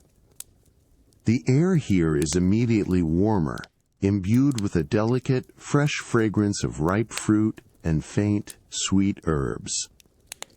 Sunlight, bright and clear, streams through a large, open window, illuminating the cool, pale limestone walls and dancing across the smooth, wide planks of the cedar wood floor. The distant whisper of the sea is completely absorbed here, replaced by a profound, almost liquid silence, broken only by the soft, rhythmic chop-chop of an attendant in the background, preparing vegetables with a small, sharp bronze knife. Your gaze settles on a long, heavy work table, crafted from a single, massive slab of pale, smooth olive wood, its surface gleaming with a soft, natural luster. Laid out upon it, on a spread of pristine white linen cloths, is an array of freshly gathered fruits. Plump, deep purple figs, still cool and firm from the morning's harvest, rest beside clusters of verdant green grapes, their tiny spheres glistening with dew. Bright, sun-ripened apricots, their velvety skins, a soft, blushing orange, offer a delicate, sweet perfume that mingles with the subtle, earthy scent of the figs. A few slender, dark green mint leaves, their edges slightly serrated, lie scattered nearby, their crisp, clean aroma a refreshing counterpoint to the fruit's sweetness. The olive wood table radiates a subtle, underlying warmth from the sun, a gentle heat that permeates the air around it. You approach the table, your fingers tracing the cool, smooth edge of the olive wood, feeling its subtle, natural imperfections. You select a single, sharp bronze knife, its blade thin and gleaming, its handle crafted from dark, smooth olive wood, worn soft by generations of use. The metal is cool and firm in your hand, perfectly balanced. You pick up a plump purple fig, feeling its soft, slightly yielding skin, its cool, smooth surface. With a slow, deliberate movement, you slice the fig in half. The knife makes a soft, clean slice through the delicate flesh, a gentle sound that almost melts into the room's pervasive quiet. The deep, ruby-red interior, studded with tiny, crunchy seeds, is revealed, glistening with a subtle, sweet juice that catches the bright sunlight. You then arrange the halved fig onto a low, wide platter, crafted from smooth, pale ceramic. The ceramic is cool and substantial, its surface a pristine white, forming a serene canvas for the fruit's vibrant colors. Next, you gently pluck a cluster of green grapes from its stem, the tiny spheres parting with a soft, almost imperceptible pop. You arrange them meticulously around the figs, their round, smooth surfaces, a pleasing contrast to the figs' open halves. The subtle, sweet scent of the grapes, fresh and clean, joins the fig's deeper aroma. You then select a bright apricot, feeling its velvety skin, its gentle firmness, and slice it carefully with the bronze knife, the soft snick of the blade almost inaudible. Its golden orange flesh, a soft, inviting hue is revealed, and you arrange the pieces artfully on the platter. The vibrant colors of the fruit platter, now beautifully arranged on the cool ceramic, still catch the bright afternoon light in your sunlit kitchen. The delicate, fresh perfume of figs and apricots, mingled with crisp mint, lingers pleasantly in the air.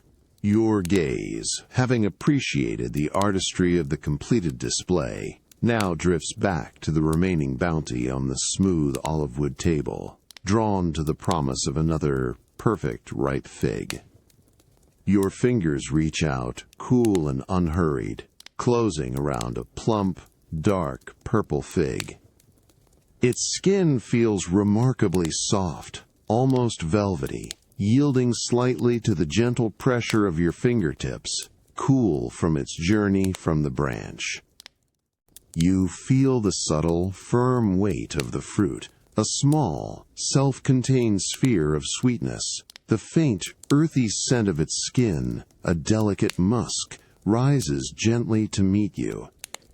You position the fig carefully on the smooth, pale olive wood cutting board, its surface gleaming softly in the sunlight. The bronze knife, its thin, keen blade catching the light with a muted gleam, feels perfectly balanced in your hand, cool and solid against your palm. Its handle, crafted from dark, smooth olive wood, is worn soft by generations of similar, unhurried tasks. The rhythmic, distant, Nord-chop- part of the attendant continues, a steady, calming presence from a deeper part of the kitchen, a gentle, almost hypnotic background sound. With a slow, deliberate motion, you guide the keen edge of the bronze blade downwards, aligning it precisely with the fig's delicate stem. There is a faint, almost imperceptible resistance as the knife first breaks through the soft skin. Then, a distinct, soft, satisfying twinkling click resonates, a tiny, clear sound as the blade severs through the delicate stem, a precise, clean separation. This is immediately followed by a yielding, almost silent slice as the sharp metal glides effortlessly through the fig's tender flesh, parting it perfectly in two. The two halves of the fig fall open with a delicate, almost hesitant grace, revealing their exquisite interior. The flesh is a deep, rich ruby red, almost translucent in the bright sunlight, glistening with clear, sweet juice that shimmers faintly. Tiny, crunchy seeds, like miniature, perfectly formed jewels, are meticulously arranged within the soft, yielding pulp, each a delicate speck of darker hue. A subtle, sweet aroma, now more intense and complex, rises from the freshly cut fruit, filling the air around you with its rich, inviting perfume. The inner surface of the fig, still cool, feels slightly moist and sticky to the touch. You gently lift one of the freshly sliced fig halves, its exposed surface cool and glistening, and place it with utmost care onto a small, pristine square of cool white linen that rests beside the ceramic platter. The soft ford of the fruit on the fabric is barely audible, a gentle, hushed sound. You then take the other half, its delicate ruby red interior still catching the light, and arrange it beside the first, creating a mirror image of quiet perfection. The subtle light continues to dance across the glistening surfaces of the fruit, creating fleeting, ephemeral patterns of light and shadow, a silent ballet of natural beauty. You pause, observing the newly sliced fig, its cut surfaces now fully exposed, radiating their deep, sweet perfume into the sunlit kitchen, the profound quiet of the room, punctuated only by the distant, rhythmic chop-chop and the subtle, fresh aroma of the fruit, invites a deep, unhurried sense of peace, a quiet settling of all sensation into the serene present. The satisfying click of the perfectly ripe fig, now sliced and arranged, echoes softly in the sunlit kitchen, a gentle sound that marks the completion of the morning's simple task. The delicate, fresh perfume of the fruit still lingers in the air, a sweet, inviting presence. Your gaze, having appreciated the artistry of the platter, now drifts away from the culinary preparations, drawn by a subtle shift in the light and a desire for a different kind of tactile engagement within the villa's serene embrace. You move with unhurried grace from the sunlit kitchen, stepping across a cool, polished marble threshold into a long, quiet gallery. The light here is softer, diffused, a gentle gold filtering through high, narrow windows that overlook a secluded inner courtyard. The air is still and cool, carrying a faint, dry scent of ancient stone and the subtle, earthy aroma of contained air. Your bare feet glide almost silently across the smooth, cool marble, each step a deliberate, unhurried movement in the profound quiet. The rhythmic, distant murmur of the sea, a constant, soothing presence, is muted here, a deep, resonant hum that blends seamlessly with the villa's internal stillness. Your gaze settles upon a series of magnificent hand-woven rugs spread across the polished marble floor of the gallery. Each rug is a unique masterpiece, crafted from local wools in rich, earthy tones of deep indigo, muted terracotta, soft cream, and subtle saffron. Their patterns are intricate, complex, a tapestry of geometric shapes, stylized floral motifs, and ancient symbols, each line and curve speaking of generations of skilled artistry. The wool is thick, dense, inviting, its natural fibers radiating a subtle, comforting warmth against the cool stone. A faint, dry, earthy scent of lanolin and sun-dried wool rises from the rugs, a grounding aroma that speaks of natural materials and enduring craftsmanship. You approach the nearest rug, its deep indigo and cream patterns, a striking contrast against the pale marble. You kneel slowly, deliberately, the cool marble a gentle touch against your knees, bringing yourself closer to the intricate artistry.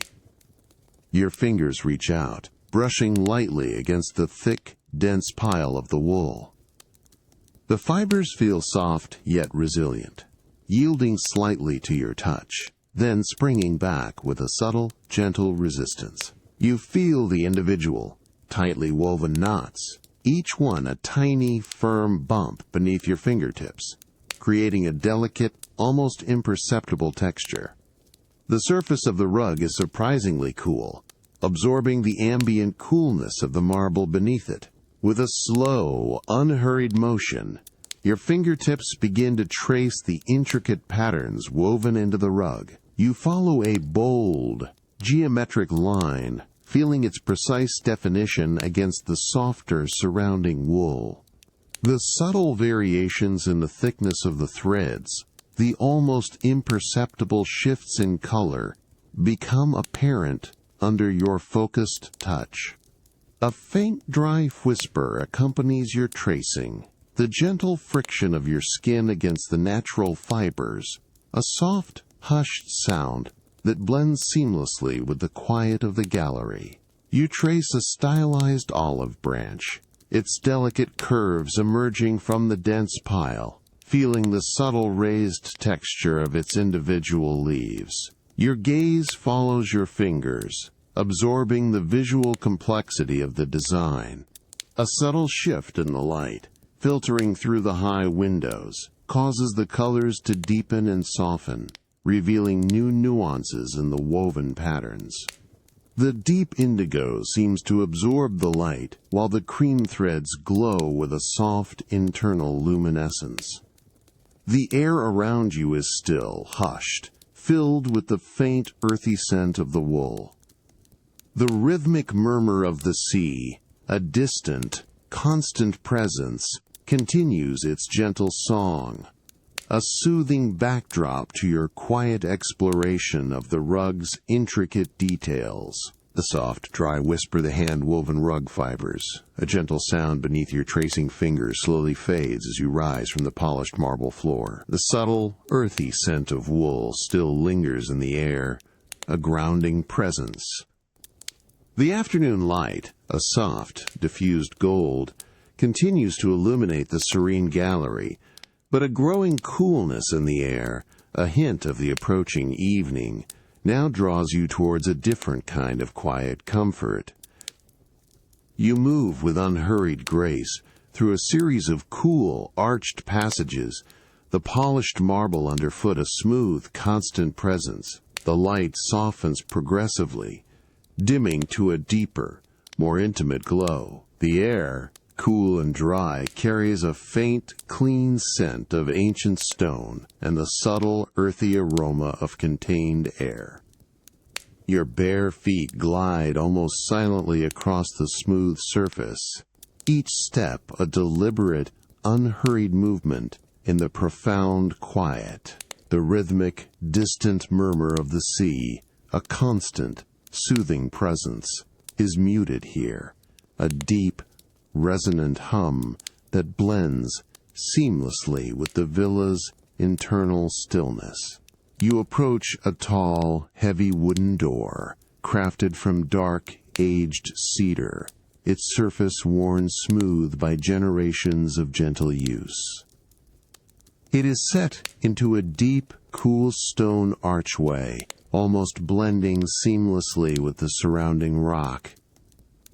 With a slow, deliberate push, the door yields, opening inwards with a deep, resonant creak, a sound that vibrates softly through the ancient timber. A wave of warm, dry air, thick with the rich, comforting scent of old leather, parchment, and faintly wood smoke, washes over you, enveloping you in its gentle embrace. You step across the rough, worn stone threshold, entering your private library. The room is immediately, profoundly different. The light here is soft, warm, and inviting, emanating from several strategically placed oil lamps, their steady, golden flames casting long, dancing shadows across the towering bookshelves.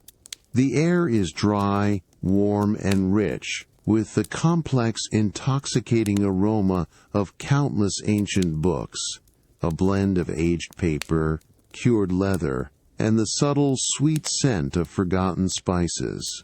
In the center of the far wall, a grand fireplace, carved from dark, polished basalt, dominates the space, its hearth glowing with the soft, steady embers of a recently tended fire. A faint, comforting hiss of settling ash and the subtle dry scent of burning cedar drifts from its depths. Your gaze settles on a large, inviting armchair, positioned perfectly before the fireplace. It is upholstered in a rich, dark leather, its surface worn smooth and supple by generations of quiet use, reflecting the soft, warm glow of the firelight. The chair's frame, crafted from dark, polished walnut, is sturdy and substantial, its curves hinting at generations of comfort. A thick hand-woven wool blanket in muted tones of deep red and ochre is draped casually over one arm, its soft, dense fibers radiating a subtle, comforting warmth. You approach the armchair, your fingers tracing the cool, smooth curve of the dark walnut armrest. The wood is surprisingly cool to the touch, a stark, yet pleasing contrast to the warmth radiating from the nearby fire. You then reach for the wool blanket, feeling its luxurious weight, its soft, slightly coarse texture against your fingertips. A faint, dry scent of lanolin and clean, sun-dried wool rises from its fibers, a grounding aroma that speaks of natural materials. With a slow, unhurried motion, you settle into the depths of the armchair. The rich leather, cool at first, quickly warms beneath your weight, yielding with a soft, almost imperceptible creak as it conforms to your form.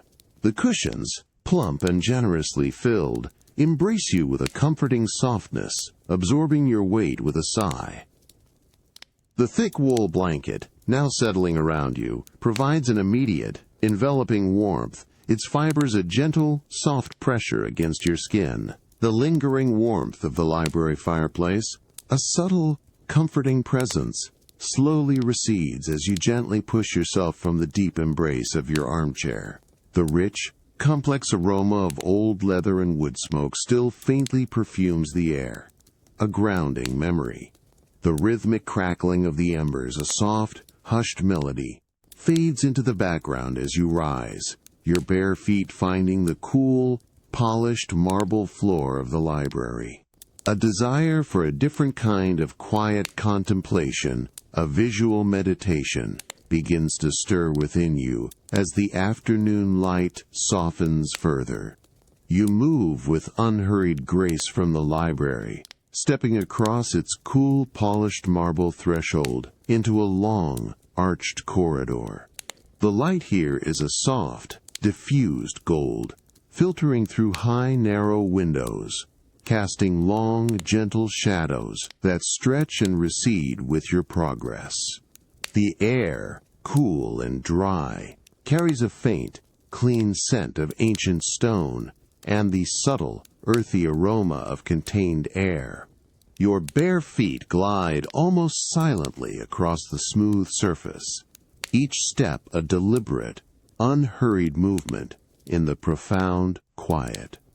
The rhythmic, distant murmur of the sea, a constant, soothing presence, is muted here, a deep, resonant hum that blends seamlessly with the villa's internal stillness. Your gaze is drawn to a particular section of the corridor, where the ancient limestone walls, thick and unyielding, are bathed in a shifting, ethereal glow. The afternoon sun, now lower in the sky, filters through a series of narrow, arched apertures, creating a dynamic interplay of light and shadow on the rough, textured stone. The walls themselves are a tapestry of pale, creamy limestone, interspersed with larger, darker blocks of basalt, their surfaces weathered by countless centuries, revealing a subtle, almost imperceptible texture of fossilized shells and ancient mineral inclusions. A faint, dry mineral scent emanates from the sun-warmed stone, a grounding aroma that speaks of deep earth and enduring time. You approach this section of the wall, your steps slowing, becoming even more deliberate. You reach out, your fingers tracing the cool, rough surface of the limestone, feeling its subtle irregularities, the faint indentations left by ancient tools. The stone is surprisingly cool to the touch in the shadowed recesses, yet radiates a gentle, pervasive warmth where the sunlight has directly kissed its surface. You feel the subtle, almost imperceptible grit of the ancient rock, a fine dust that clings to your fingertips. The profound quiet of the corridor wraps around you, broken only by the almost imperceptible scrape of your thumb tracing a natural fissure in the stone, a tiny, hushed sound that quickly dissipates. Your eyes, softened and unfocused, now simply observe the slow, deliberate dance of light and shadow. A single, long shaft of golden sunlight, precise and sharp-edged, stretches across the rough limestone, illuminating every minute imperfection, every subtle variation in color and texture. As the sun continues its slow descent, this shaft of light imperceptibly widens, then slowly begins to retract, shifting its position with an almost mesmerizing slowness. The shadows deepen and lengthen in response, transforming the rough-hewn surface into a constantly evolving canvas of light and dark, revealing hidden depths and previously unseen contours. The subtle dust motes, caught in the beam of light, dance lazily, like tiny ethereal specks of gold, adding a fleeting magical quality to the scene. You stand, perfectly still, allowing your gaze to soften and expand, absorbing the quiet beauty of this ancient interplay. The rhythmic murmur of the distant sea, a constant, low thrum, blends seamlessly with the profound quiet of the corridor, creating a soft, continuous symphony of natural sounds.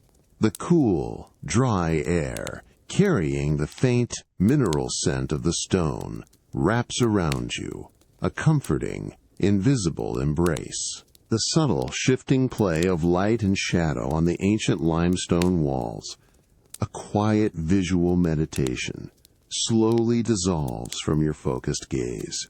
The cool, dry air of the corridor, previously a gentle embrace, now feels like a gentle invitation to step beyond the villa's inner chambers.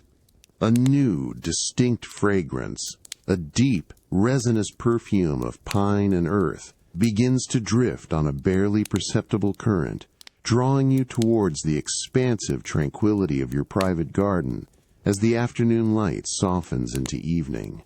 You move with unhurried grace from the quiet gallery, your bare feet finding the familiar, cool, polished marble underfoot. Each step is almost silent, a soft scuff that quickly fades into the deep stillness of the villa's passages. The light softens progressively, dimming from the diffused gold of the corridor to a more muted, ethereal glow as you approach a wide, unadorned archway. The air cools subtly, losing the contained warmth of the interior, gaining a fresher, more expansive quality.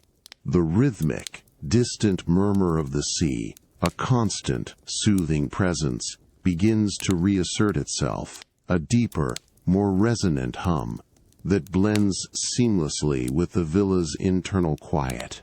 You step across the rough, worn stone threshold, leaving the villa's ancient walls to enter the profound tranquility of your private garden. The ground beneath your bare feet is no longer smooth marble, but soft, cool earth, interspersed with tiny, smooth pebbles that offer a subtle, grounding texture. The light here is ethereal, a blend of the last vestiges of the day's golden glow and the emerging lavender hues of dusk, casting long, indistinct shadows that stretch across manicured pathways of fine, pale gravel. The air is still, almost heavy, yet profoundly fresh, thick, with the unique, deep, resinous aroma of the cypress trees, mingled with the faint, sweet perfume of unseen night-blooming flowers carried on the barely perceptible breeze. Your gaze is drawn instinctively to a cluster of tall, slender cypress trees, their dark, columnar forms standing sentinel against the softening sky at the garden's edge. Their foliage, a dense tapestry of tiny, dark green needles, appears almost black against the deepening indigo of the twilight, absorbing the fading light with a quiet dignity. The trees stand motionless for a moment, stark and elegant, before a sudden, gentle breath of wind, almost invisible, begins to stir their topmost branches. A soft, prolonged whisper, like a collective hushed sigh, emanates from the cypress trees as the wind moves through their dense needles. It is a distinct, dry, almost papery sound, a continuous that rises and falls with an unhurried, rhythmic cadence. You walk slowly towards them, your bare feet making soft, almost inaudible crunches on the fine gravel path. As you draw closer, the subtle, invigorating scent of cypress resin, sharp and clean, becomes more pronounced, mingling with the earthy aroma of damp soil and the distant, briny whisper of the sea. You reach out, your fingers brushing lightly against a lower branch. The needles are surprisingly soft, yet firm, with a delicate, almost velvety texture, releasing a burst of their characteristic, clean perfume as you touch them. You pause, beneath the shelter of the tallest cypress, feeling the gentle, cool breeze on your face, the subtle movement of air through the dense needles above your head. The sound is now a complex layering of whispers, the higher, drier of the needles, the deeper, more resonant hoots of the wind through larger branches, and the constant, soft murmur of the distant sea, all blending into a continuous, soothing symphony. Your eyes, softened and unfocused, observe the slow, deliberate swaying of the slender branches, a gentle, almost hypnotic dance against the deepening twilight sky. The shadows lengthen and deepen, transforming the garden into a realm of serene, quiet contemplation. The profound, rhythmic whisper of the wind through the cypress trees, a soothing, continuous sigh, has long faded with the deepest hours of the night. Now, a new, gentle coolness in the air, carrying the crisp, clean scent of the nascent morning, subtly stirs you from your slumber. You rise from your bed, the silk sheets cool and smooth against your skin, and move with unhurried grace through the familiar, quiet corridors of the villa. The cool, polished marble underfoot is a comforting presence, each silent step guiding you towards the softer light and fresher air of a new day. You pass through a discreet, arched doorway, its ancient cedar frame cool beneath your fingers, and step onto your private kitchen terrace. The morning light here is soft and diffused, a gentle, golden glow filtering through a high, open archway, illuminating the pale, rough-hewn limestone walls.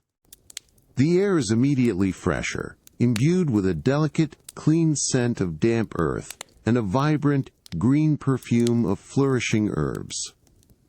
The distant murmur of the sea, a constant, low thrum, feels more present here, a gentle, rhythmic breath that blends seamlessly with the villa's internal quiet. Your bare feet meet the cool, smooth, sun-warmed flagstones of the terrace, each stone radiating a subtle, comforting heat from the rising sun. Your gaze settles upon a collection of terracotta pots, meticulously arranged along a low, carved stone ledge that runs the length of the terrace wall. Each pot, crafted from local red clay, is a warm, earthy hue, its surface subtly porous and rough to the touch. Within them, a vibrant array of herbs thrives, fragrant rosemary with its slender, needle-like leaves, bushy green basil, its broad leaves glossy with morning dew, and delicate sprigs of mint, their tiny, serrated edges almost luminous in the soft light. A faint, invigorating aroma of crushed rosemary and sweet basil, subtly released by the gentle morning breeze, perfumes the immediate space around the pots. You approach the ledge, your fingers tracing the cool, rough rim of a terracotta pot. You reach for a small, unglazed clay jug, its surface cool and slightly porous, resting on a nearby wooden stool. The jug feels substantial in your hand, its weight a comforting presence. It is filled with clear, cool water, its surface perfectly still, reflecting the soft, golden light of the morning sky. A faint, pure scent of fresh water emanates from its open mouth, a subtle invitation. With slow, deliberate movements, you lift the clay jug. Its cool, smooth surface presses gently against your palm. You tilt it, allowing a slender, continuous stream of water to pour forth. The sound is a soft, melodic glug-glug-glug, a gentle liquid whisper as the water emerges from the jug's narrow spout. It strikes the dry, dark soil of the first terracotta pot with a soft, persistent hiss, a sound like countless tiny sighs. The water quickly darkens the earth, creating a small, expanding circle of dampness around the base of the rosemary plant. A rich, earthy scent of freshly watered soil rises immediately, mingling with the herb's invigorating perfume. A few stray drops, cool and clear, cling to the rosemary's needle-like leaves, glistening like tiny jewels in the soft light. You move the jug with unhurried grace to the next pot, where the broad, glossy leaves of the basil plant await. Again, the soft, melodic, not a glug-glug-glug as the water pours forth, striking the dry earth with a gentle hiss. The soil absorbs the moisture quickly, a visible transformation from dry, pale brown to a deep, rich black. A profound, sweet, peppery aroma of basil, intensified by the water, rises into the air, wrapping around you with its comforting presence. You notice how the basil leaves, now glistening with delicate droplets, seem to unfurl slightly, drinking in the morning's nourishment. The cool, clear water from the clay jug has now been entirely absorbed by the thirsty soil, leaving behind a profound quiet on your private kitchen terrace. The subtle, melodic glug-glug-glug-glug of the pouring and the soft hiss of absorption have faded, replaced by an even deeper stillness. The morning light, soft and golden, continues to illuminate the pale limestone walls, and the air, previously imbued with the fresh perfume of individual herbs, now carries a richer, more complex symphony of natural aromas, a direct consequence of the recent watering. Your bare feet rest on the cool, smooth flagstones, their subtle warmth a gentle anchor in the serene calm. The distant murmur of the sea, a constant, low thrum, feels even more integrated into the villa's quiet embrace, a deep, resonant hum that blends seamlessly with the pervasive stillness. Your gaze, softened and unhurried, settles upon the terracotta pots, now darker, richer in color where the water has saturated the earth. The soil, a deep, almost black hue, glistens faintly under the soft morning light, its surface appearing smooth and yielding. You lean closer, your fingers reaching out to lightly touch the damp earth around the base of the rosemary plant. The soil feels cool and moist, surprisingly soft beneath your fingertips, a fine, almost silken texture that clings delicately to your skin.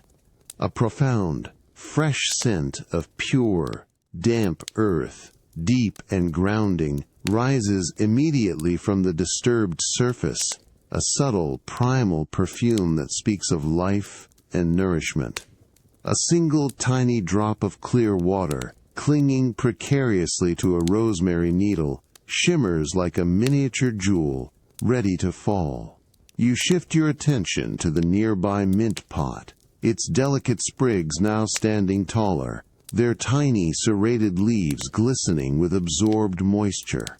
The air around the mint is saturated with its characteristic, sharp, clean, invigorating scent, intensified now by the fresh water. You gently pluck a single, small mint leaf. Its cool, slightly fuzzy texture, a delightful sensation against your thumb and forefinger.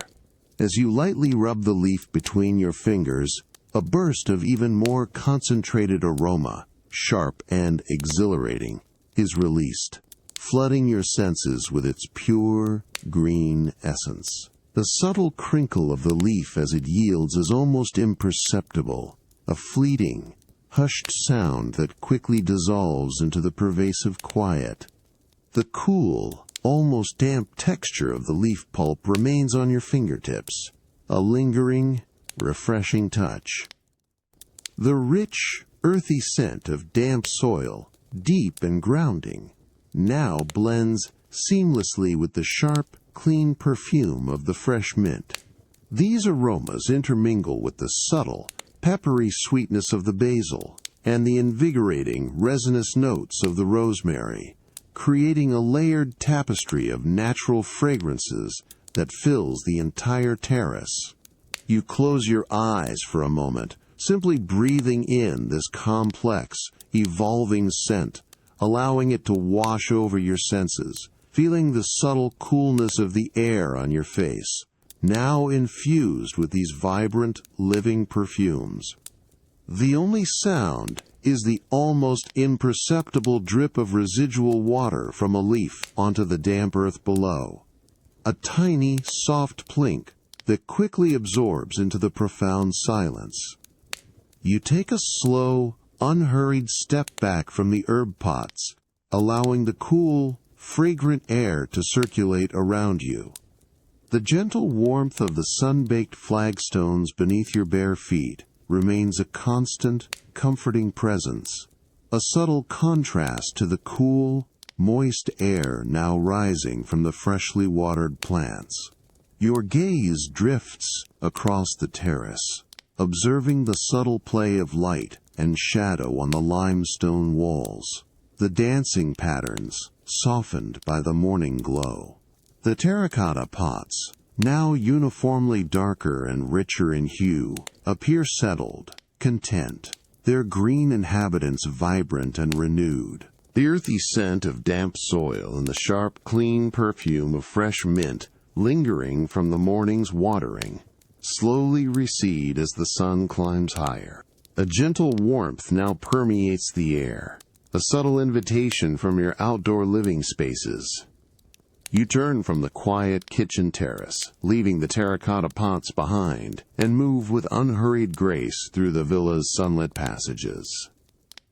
The cool, polished marble underfoot is a familiar comfort, each silent step guiding you towards the open air and the subtle sounds of the distant sea. You step through a wide, arched doorway, its ancient cedar frame warm beneath your fingertips, and onto a sprawling, sun-drenched stone terrace. The light here is bright and clear, a brilliant golden glow that bathes the pale, rough-hewn limestone walls and the smooth, sun-warmed flagstones underfoot.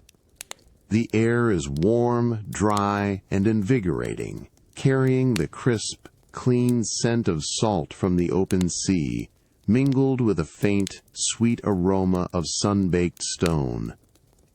The rhythmic murmur of the waves, a constant, low thrum, feels more present here, a deep, resonant hum that blends seamlessly with the villa's profound quiet. Your bare feet meet the smooth, cool flagstones, their subtle warmth, a gentle anchor in the serene calm. Your gaze sweeps across the expansive terrace, settling upon a collection of low, broad, lounging sofas, carved from the same pale, ancient limestone as the villa itself. Their surfaces, smoothed by centuries, radiate a deep, comforting warmth from the sun. Each sofa is generously sized, designed for unhurried repose, and currently holds a stack of plump, undyed linen cushions. These cushions, in various shades of cream and soft ochre, are neatly piled, waiting to be arranged. A faint, earthy scent of sun-dried linen rises from the stacks, a grounding aroma that speaks of natural fibers and careful preparation. You approach the first lounging sofa, its carved stone frame cool to the touch, where the sun has not directly hit it, yet radiating a gentle warmth on its exposed surfaces. You reach for the topmost cushion, feeling its substantial weight, its soft, yet firm, texture. The linen fabric, finely woven yet subtly coarse, feels cool and smooth against your fingertips. With a slow, deliberate motion, you lift the cushion, creating a soft, almost imperceptible whoosh of air as it separates from the stack.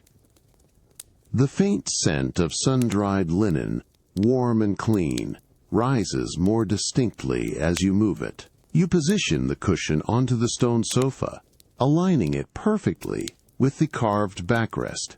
It settles with a soft, satisfying thump, a gentle sound that resonates briefly in the quiet air.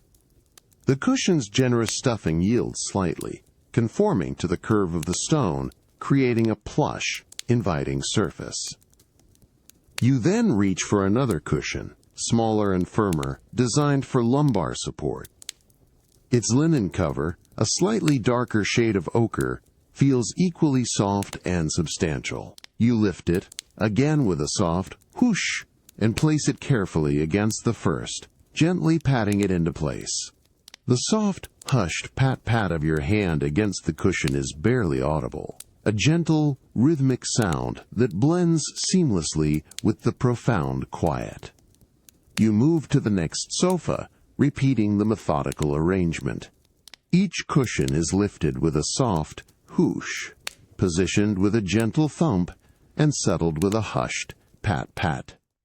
The repetitive nature of the task is calming, almost meditative, allowing your focus to narrow to the tactile sensations and subtle sounds. The linen fabric feels consistently cool and smooth, its natural fibers absorbing the ambient warmth of the sun-drenched terrace. The faint scent of sun-dried linen, warm and clean, continues to rise with each movement, enveloping you in its comforting aroma. The rhythmic murmur of the distant sea, a constant, soothing presence, provides a gentle, unchanging backdrop to your quiet, purposeful activity. The methodical arrangement of cushions on the outdoor lounging sofas is complete. A quiet task now behind you, the warm, dry air of the sun-drenched terrace, permeated by the clean scent of sun-dried linen, now feels like a gentle invitation to a different kind of repose. The rhythmic murmur of the distant sea, a constant low thrum, continues its ancient song. You turn from the terrace, leaving the inviting sofas behind, and step back through the wide, arched doorway into the villa's cool, quiet interior. Your bare feet find the familiar, polished marble underfoot, each silent step a deliberate, unhurried movement. The light softens, transitioning from the bright afternoon sun to a more diffused, mellow glow within the chamber. The air, cool and dry, carries a faint, clean scent of ancient stone and the subtle, earthy aroma of contained air. You move towards a low, intricately carved cedar table, positioned near a tall, narrow window that overlooks a secluded inner courtyard. The table's surface, a deep, burnished brown, gleams softly in the subdued light. Upon it rests a single, delicate porcelain cup, its surface a pristine, translucent white. A thin wisp of steam rises gently from its rim, carrying a delicate, calming fragrance of dried herbs. Beside it, a small, slender spoon, crafted from polished bronze, its handle adorned with a subtle, hand-chased pattern, awaits. The cool, smooth cedar of the table feels solid and enduring beneath your resting hand. You settle into a nearby low, broad divan, upholstered in heavy, unbleached linen. The fabric, subtly coarse yet invitingly soft, yields gently beneath your weight, absorbing you into its comforting embrace. A faint, earthy scent of natural fibers rises as the cushions conform. You reach for the porcelain cup, your fingers brushing against its warm, smooth curve. The delicate rim, cool against your thumb, promises a soothing warmth within. The fragrance of the herbal tea, a blend of chamomile and wild mint, rises more distinctly now, a delicate, sweet, and calming aroma that fills the air around you. You pick up the small, slender bronze spoon. Its metal is cool and smooth to the touch, its weight surprisingly substantial for its delicate size, perfectly balanced in your hand. The subtle, hand-chased pattern on its handle feels almost imperceptible beneath your fingertips, a testament to its refined craftsmanship. You gently lower the spoon into the porcelain cup. It descends with a soft, almost inaudible clink against the ceramic, a delicate sound that quickly dissipates into the profound quiet of the chamber. With a slow, deliberate motion, you begin to stir the herbal tea. The spoon moves in gentle, continuous circles, tracing a silent path through the warm liquid. The sound is a soft, rhythmic swish, swish, swish. The delicate friction of the bronze against the smooth porcelain. A gentle, liquid whisper that blends seamlessly with the profound quiet of the chamber. The herbal tea, a pale, golden amber, swirls gracefully within the cup, creating tiny, ephemeral eddies on its surface. The steam, previously a thin wisp, now rises more vigorously, carrying an intensified burst of the tea's calming fragrance, a warm, sweet, and earthy aroma that wraps around you.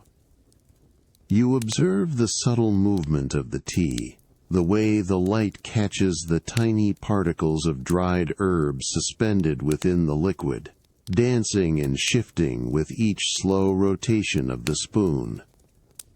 The porcelain cup, warm and smooth in your hand, radiates a comforting heat, a subtle pressure against your palm. The bronze spoon, cool and solid, provides a gentle, rhythmic anchor to your focus. The air around you is still, hushed, filled with a rich, calming aroma of the tea, the rhythmic murmur of the distant sea, a constant, low thrum, continues its ancient song, a soothing backdrop to your quiet, purposeful activity. The last delicate swirls of herbal tea in your porcelain cup have long settled, and the soft swish-swish of the bronze spoon is a distant memory. The profound quiet of the chamber, infused with the calming aroma of chamomile and mint, now yields to a subtle shift in the air, a cool, crisp breath carrying the unmistakable scent of the pre-dawn sea. You stir from your gentle repose, the soft linen divan, slowly releasing its comforting embrace, and rise with unhurried grace. Your bare feet find the familiar, cool, polished marble of the floor, each silent step guiding you towards the promise of a new morning. You move through the familiar, quiet corridors of the villa, the cool, smooth marble underfoot a constant presence. The light here is still dim, a deep, velvety blue that hints at the lingering night. But ahead, a faint, pale gray begins to emerge, drawing you towards the sea-facing side of the villa. The air grows perceptibly fresher, cooler, carrying a sharper, invigorating note of salt and the subtle, clean perfume of distant, unseen aquatic life. The rhythmic murmur of the waves, a constant, low thrum, feels more prominent now, a deep, resonant hum that blends seamlessly with the villa's internal quiet, a comforting, unchanging presence. You step through a wide, arched doorway, its ancient cedar frame cool beneath your fingertips, and onto a secluded, sea-facing balcony. The cool, crisp air washes over your skin with a refreshing caress, subtly lifting individual strands of your hair. The sky above is a vast, unbroken expanse of deep, transitioning blue, still tinged with the softest, most ethereal hues of gray and palest rose at the eastern horizon. Below, the immense, dark surface of the Mediterranean stretches out, merging almost imperceptibly with the horizon, a boundless canvas of deep indigo and emerging silver. The rough, weathered stone of the balcony walls, cool and solid, feels enduring beneath your resting hand. Your gaze drifts across the vast, tranquil expanse of water, settling on the distant, indistinct shapes that are slowly, deliberately, approaching the ancient harbor of Byblos.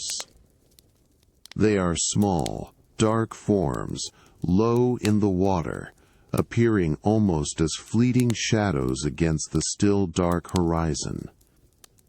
These are the fishing boats, returning from their long night's work, their presence a quiet, consistent rhythm in the nascent dawn. The sound of their engines, a faint rhythmic thrum, thrum, thrum, drifts across the water, a low, persistent pulse that blends seamlessly with the deeper, continuous murmur of the waves against the shore. It is a sound of quiet, purposeful labor, softened by distance and the vastness of the sea. You lean gently against the cool, smooth stone balustrade of the balcony, allowing your body to settle into a position of quiet observation. Your eyes, softened and unfocused, simply absorb the slow, deliberate progress of the distant boats. Each one moves with an unhurried, steady pace, a tiny, dark silhouette against the brightening sky, leaving a faint, almost invisible wake of shimmering silver on the still dark water. As they draw imperceptibly closer, you can begin to discern the subtle details of their forms, the low, rounded hulls, the small, sturdy cabins, and the faint, dark shapes of nets, carefully piled and secured on their decks. The light from the eastern horizon continues its slow, majestic ascent, painting ever brighter, shifting streaks across the water's surface, transforming patches into molten silver and pale ethereal gold. The rhythmic surroslow of the distant engines, a constant, low vibration carried on the cool morning air, seems to synchronize with your own slow, steady breath.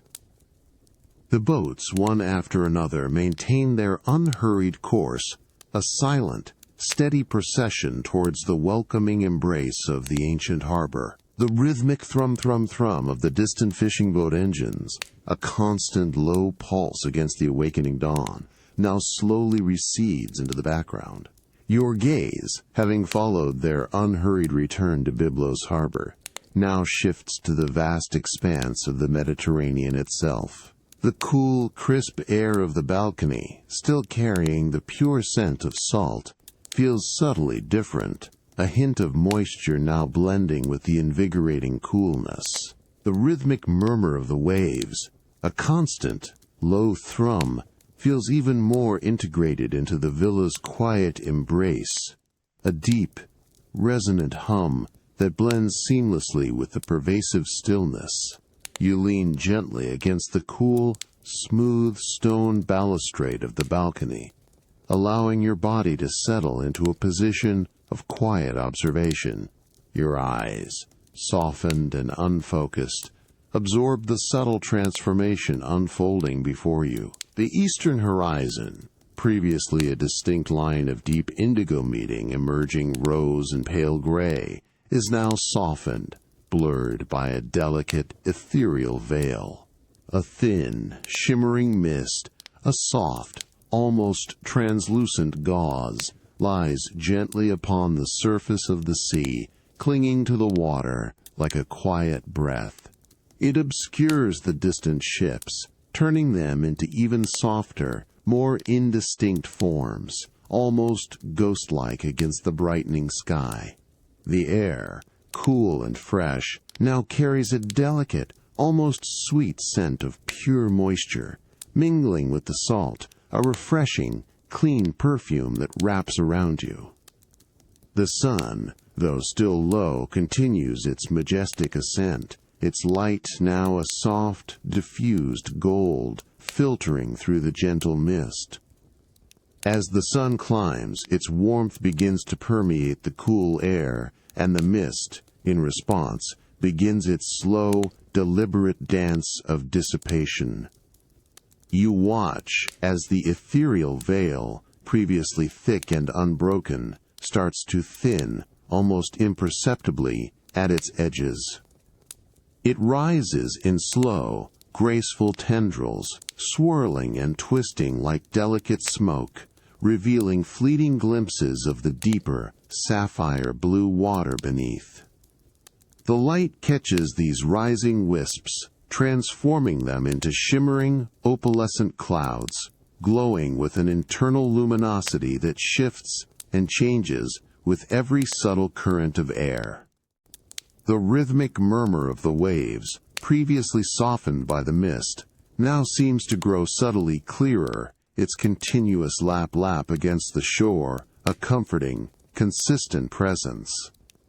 Your fingers trace the cool, smooth stone of the balustrade, feeling its enduring presence, its surface slightly rough to the touch, grounding you in the villa's ancient history.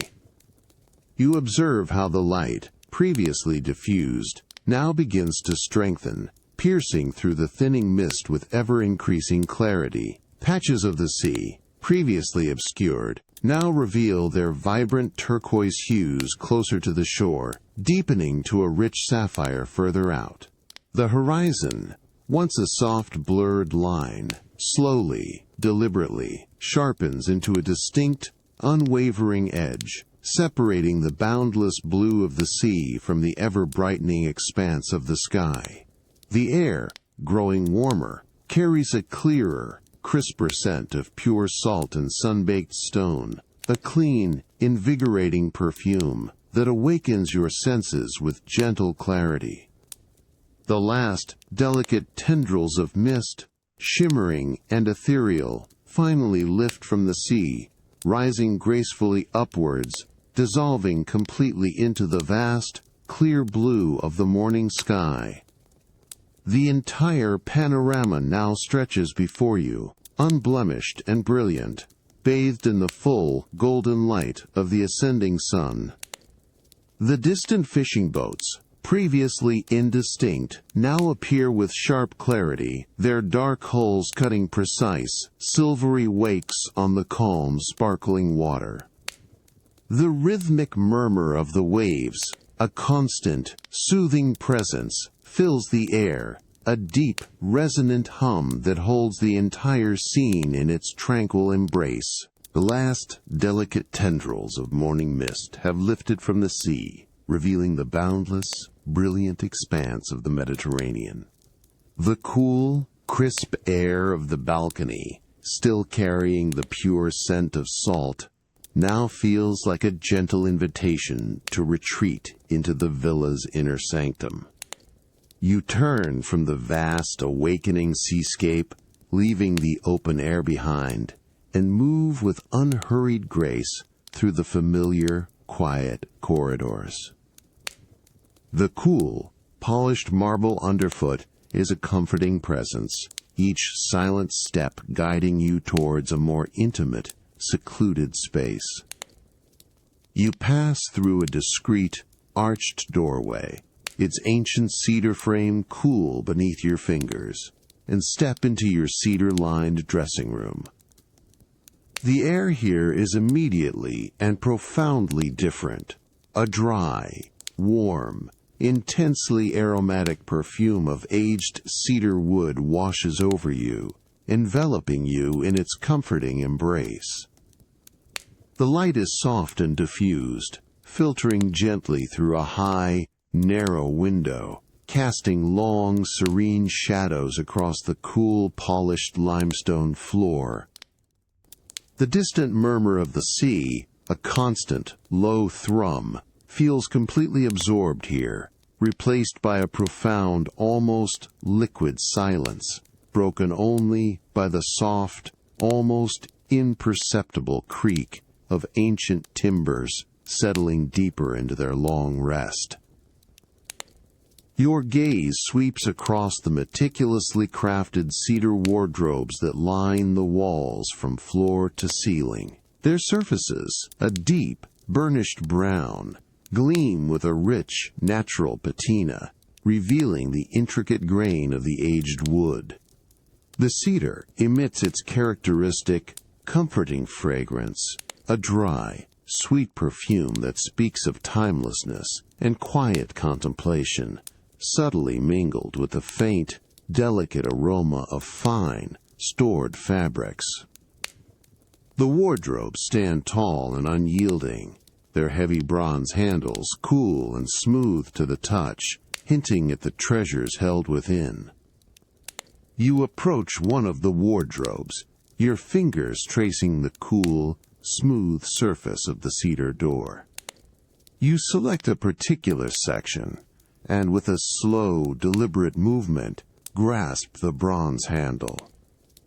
It is cool and substantial beneath your fingers, its weight reassuring.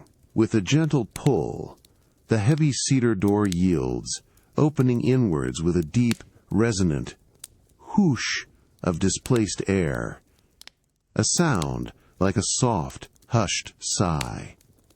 A wave of even more concentrated cedar aroma, warm and intensely fragrant, washes over you, mingling with a delicate, almost ethereal scent of stored silk. Within the opened wardrobe, a collection of silk robes hangs with quiet elegance.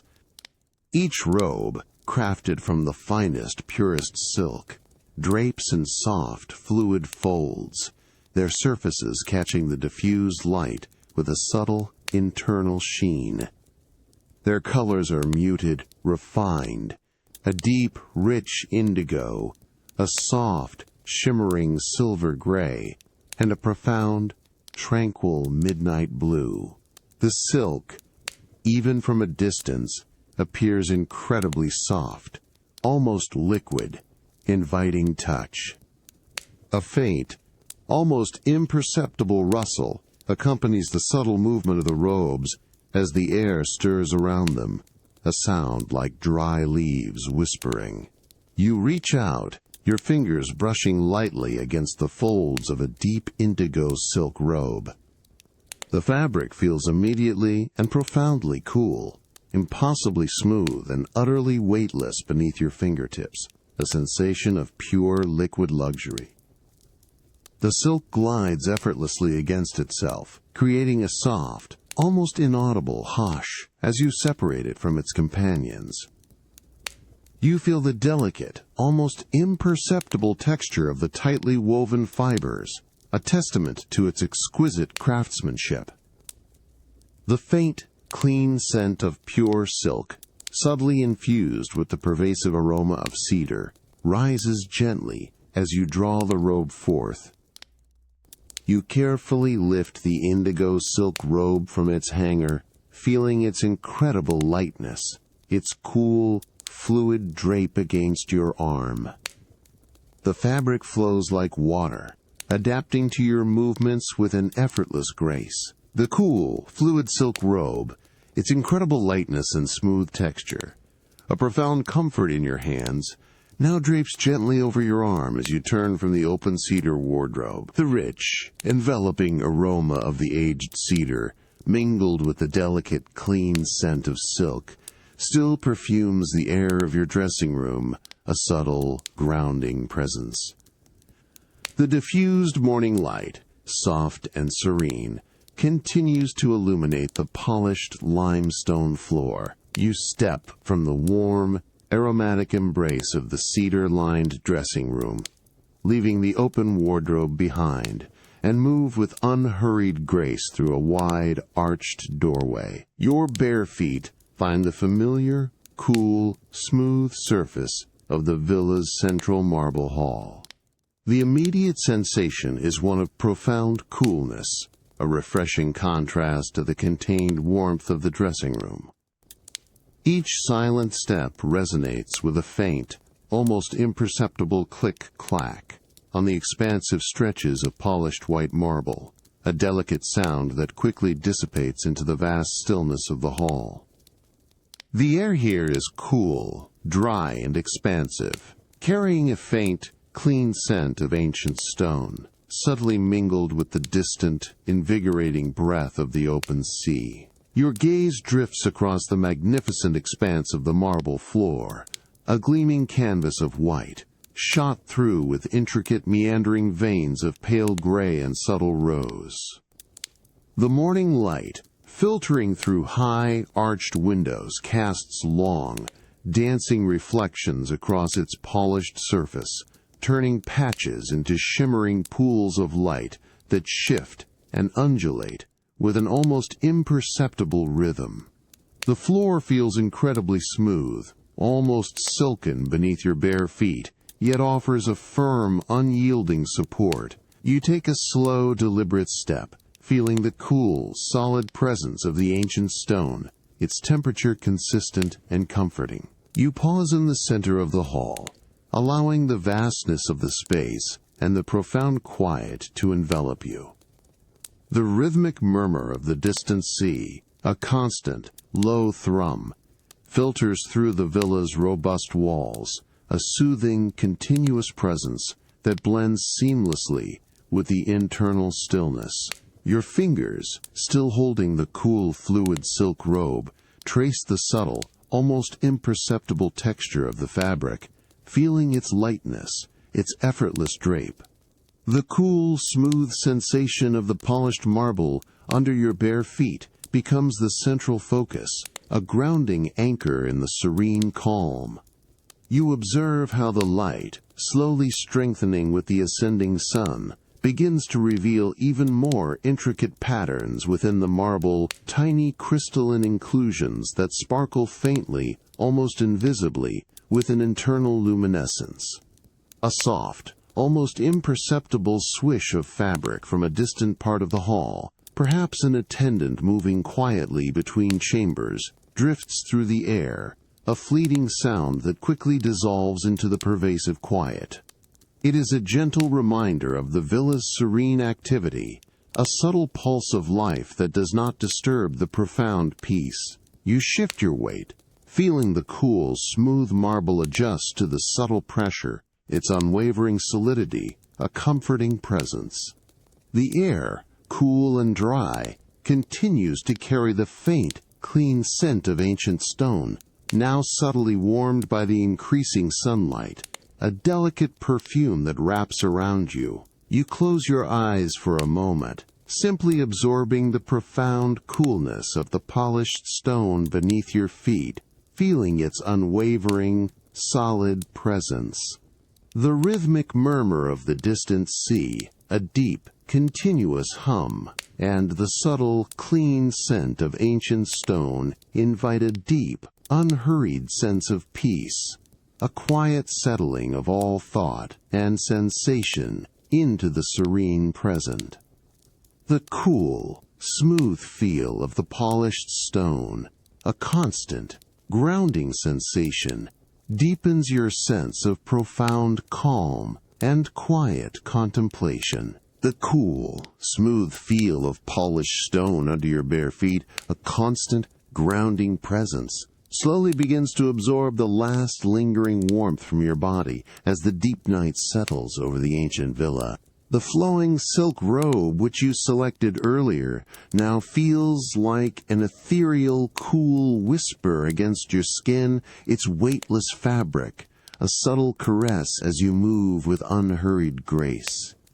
The rich, enveloping aroma of aged cedar and delicate silk, a memory from your dressing room, has long faded, replaced by the profound, crisp coolness of the evening air, carrying the unmistakable scent of the vast moonlit Mediterranean. Your silent steps glide across the expansive stretches of polished white marble in the central hall, each faint click-clack quickly absorbed by the deepening stillness of the night. A desire for a final, quiet communion with the boundless sea, a serene farewell to the day's subtle energies, now gently draws you towards the open air.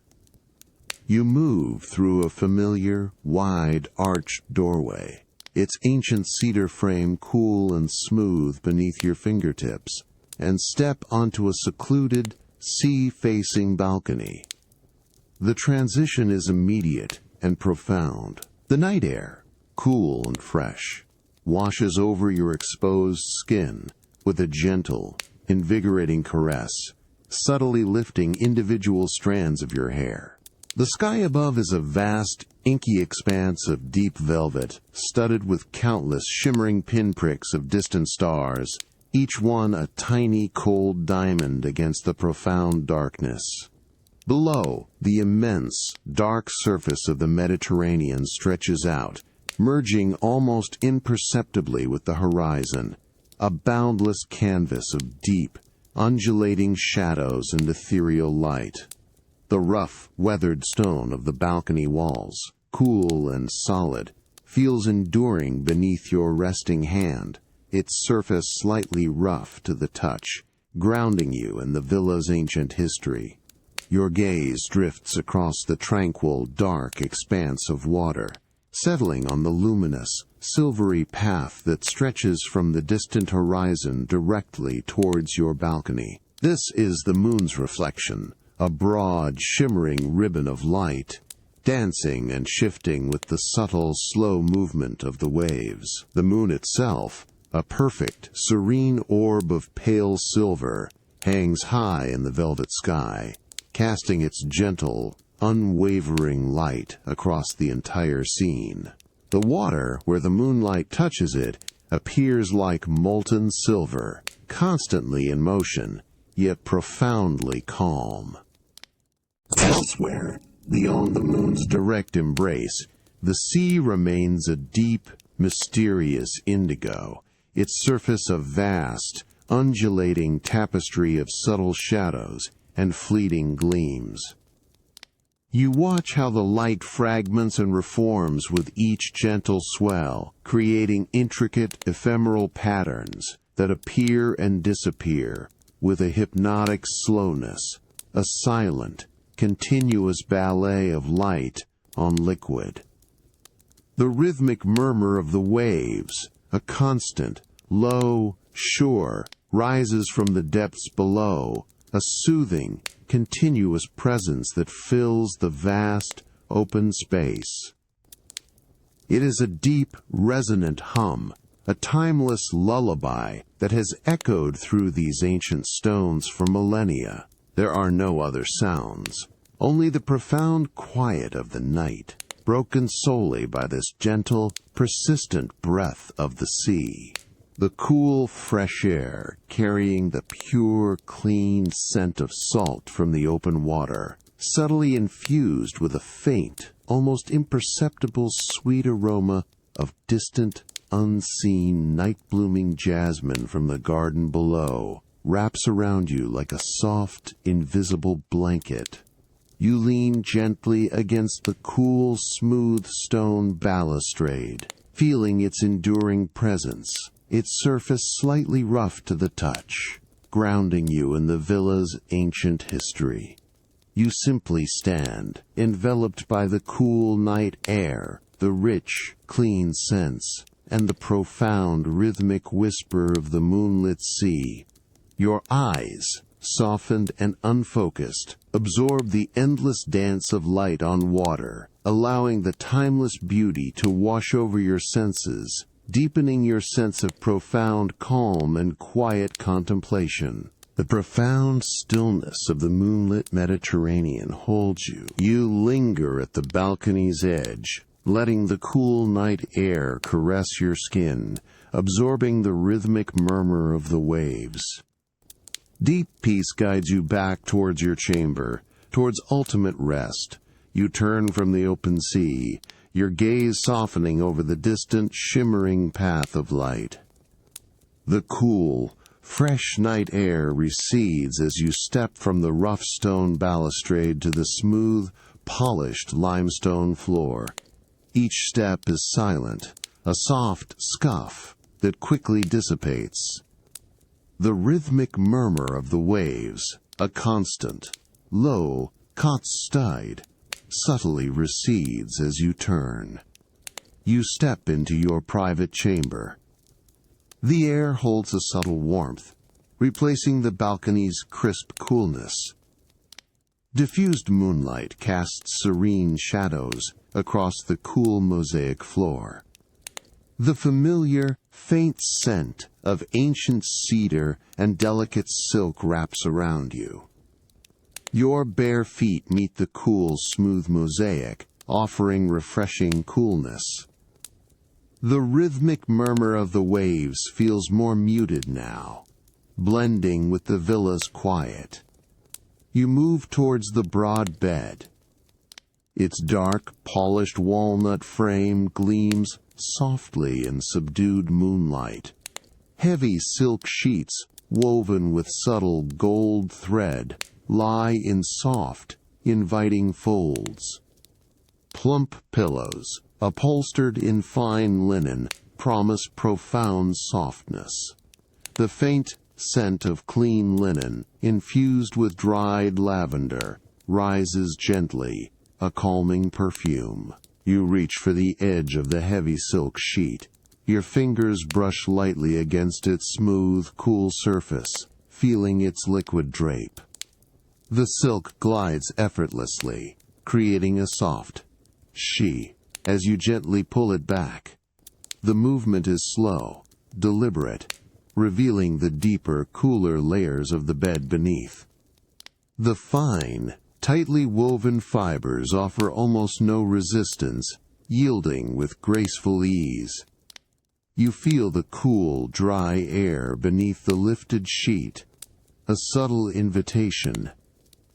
With slow, unhurried movements, you ease yourself onto the edge of the bed.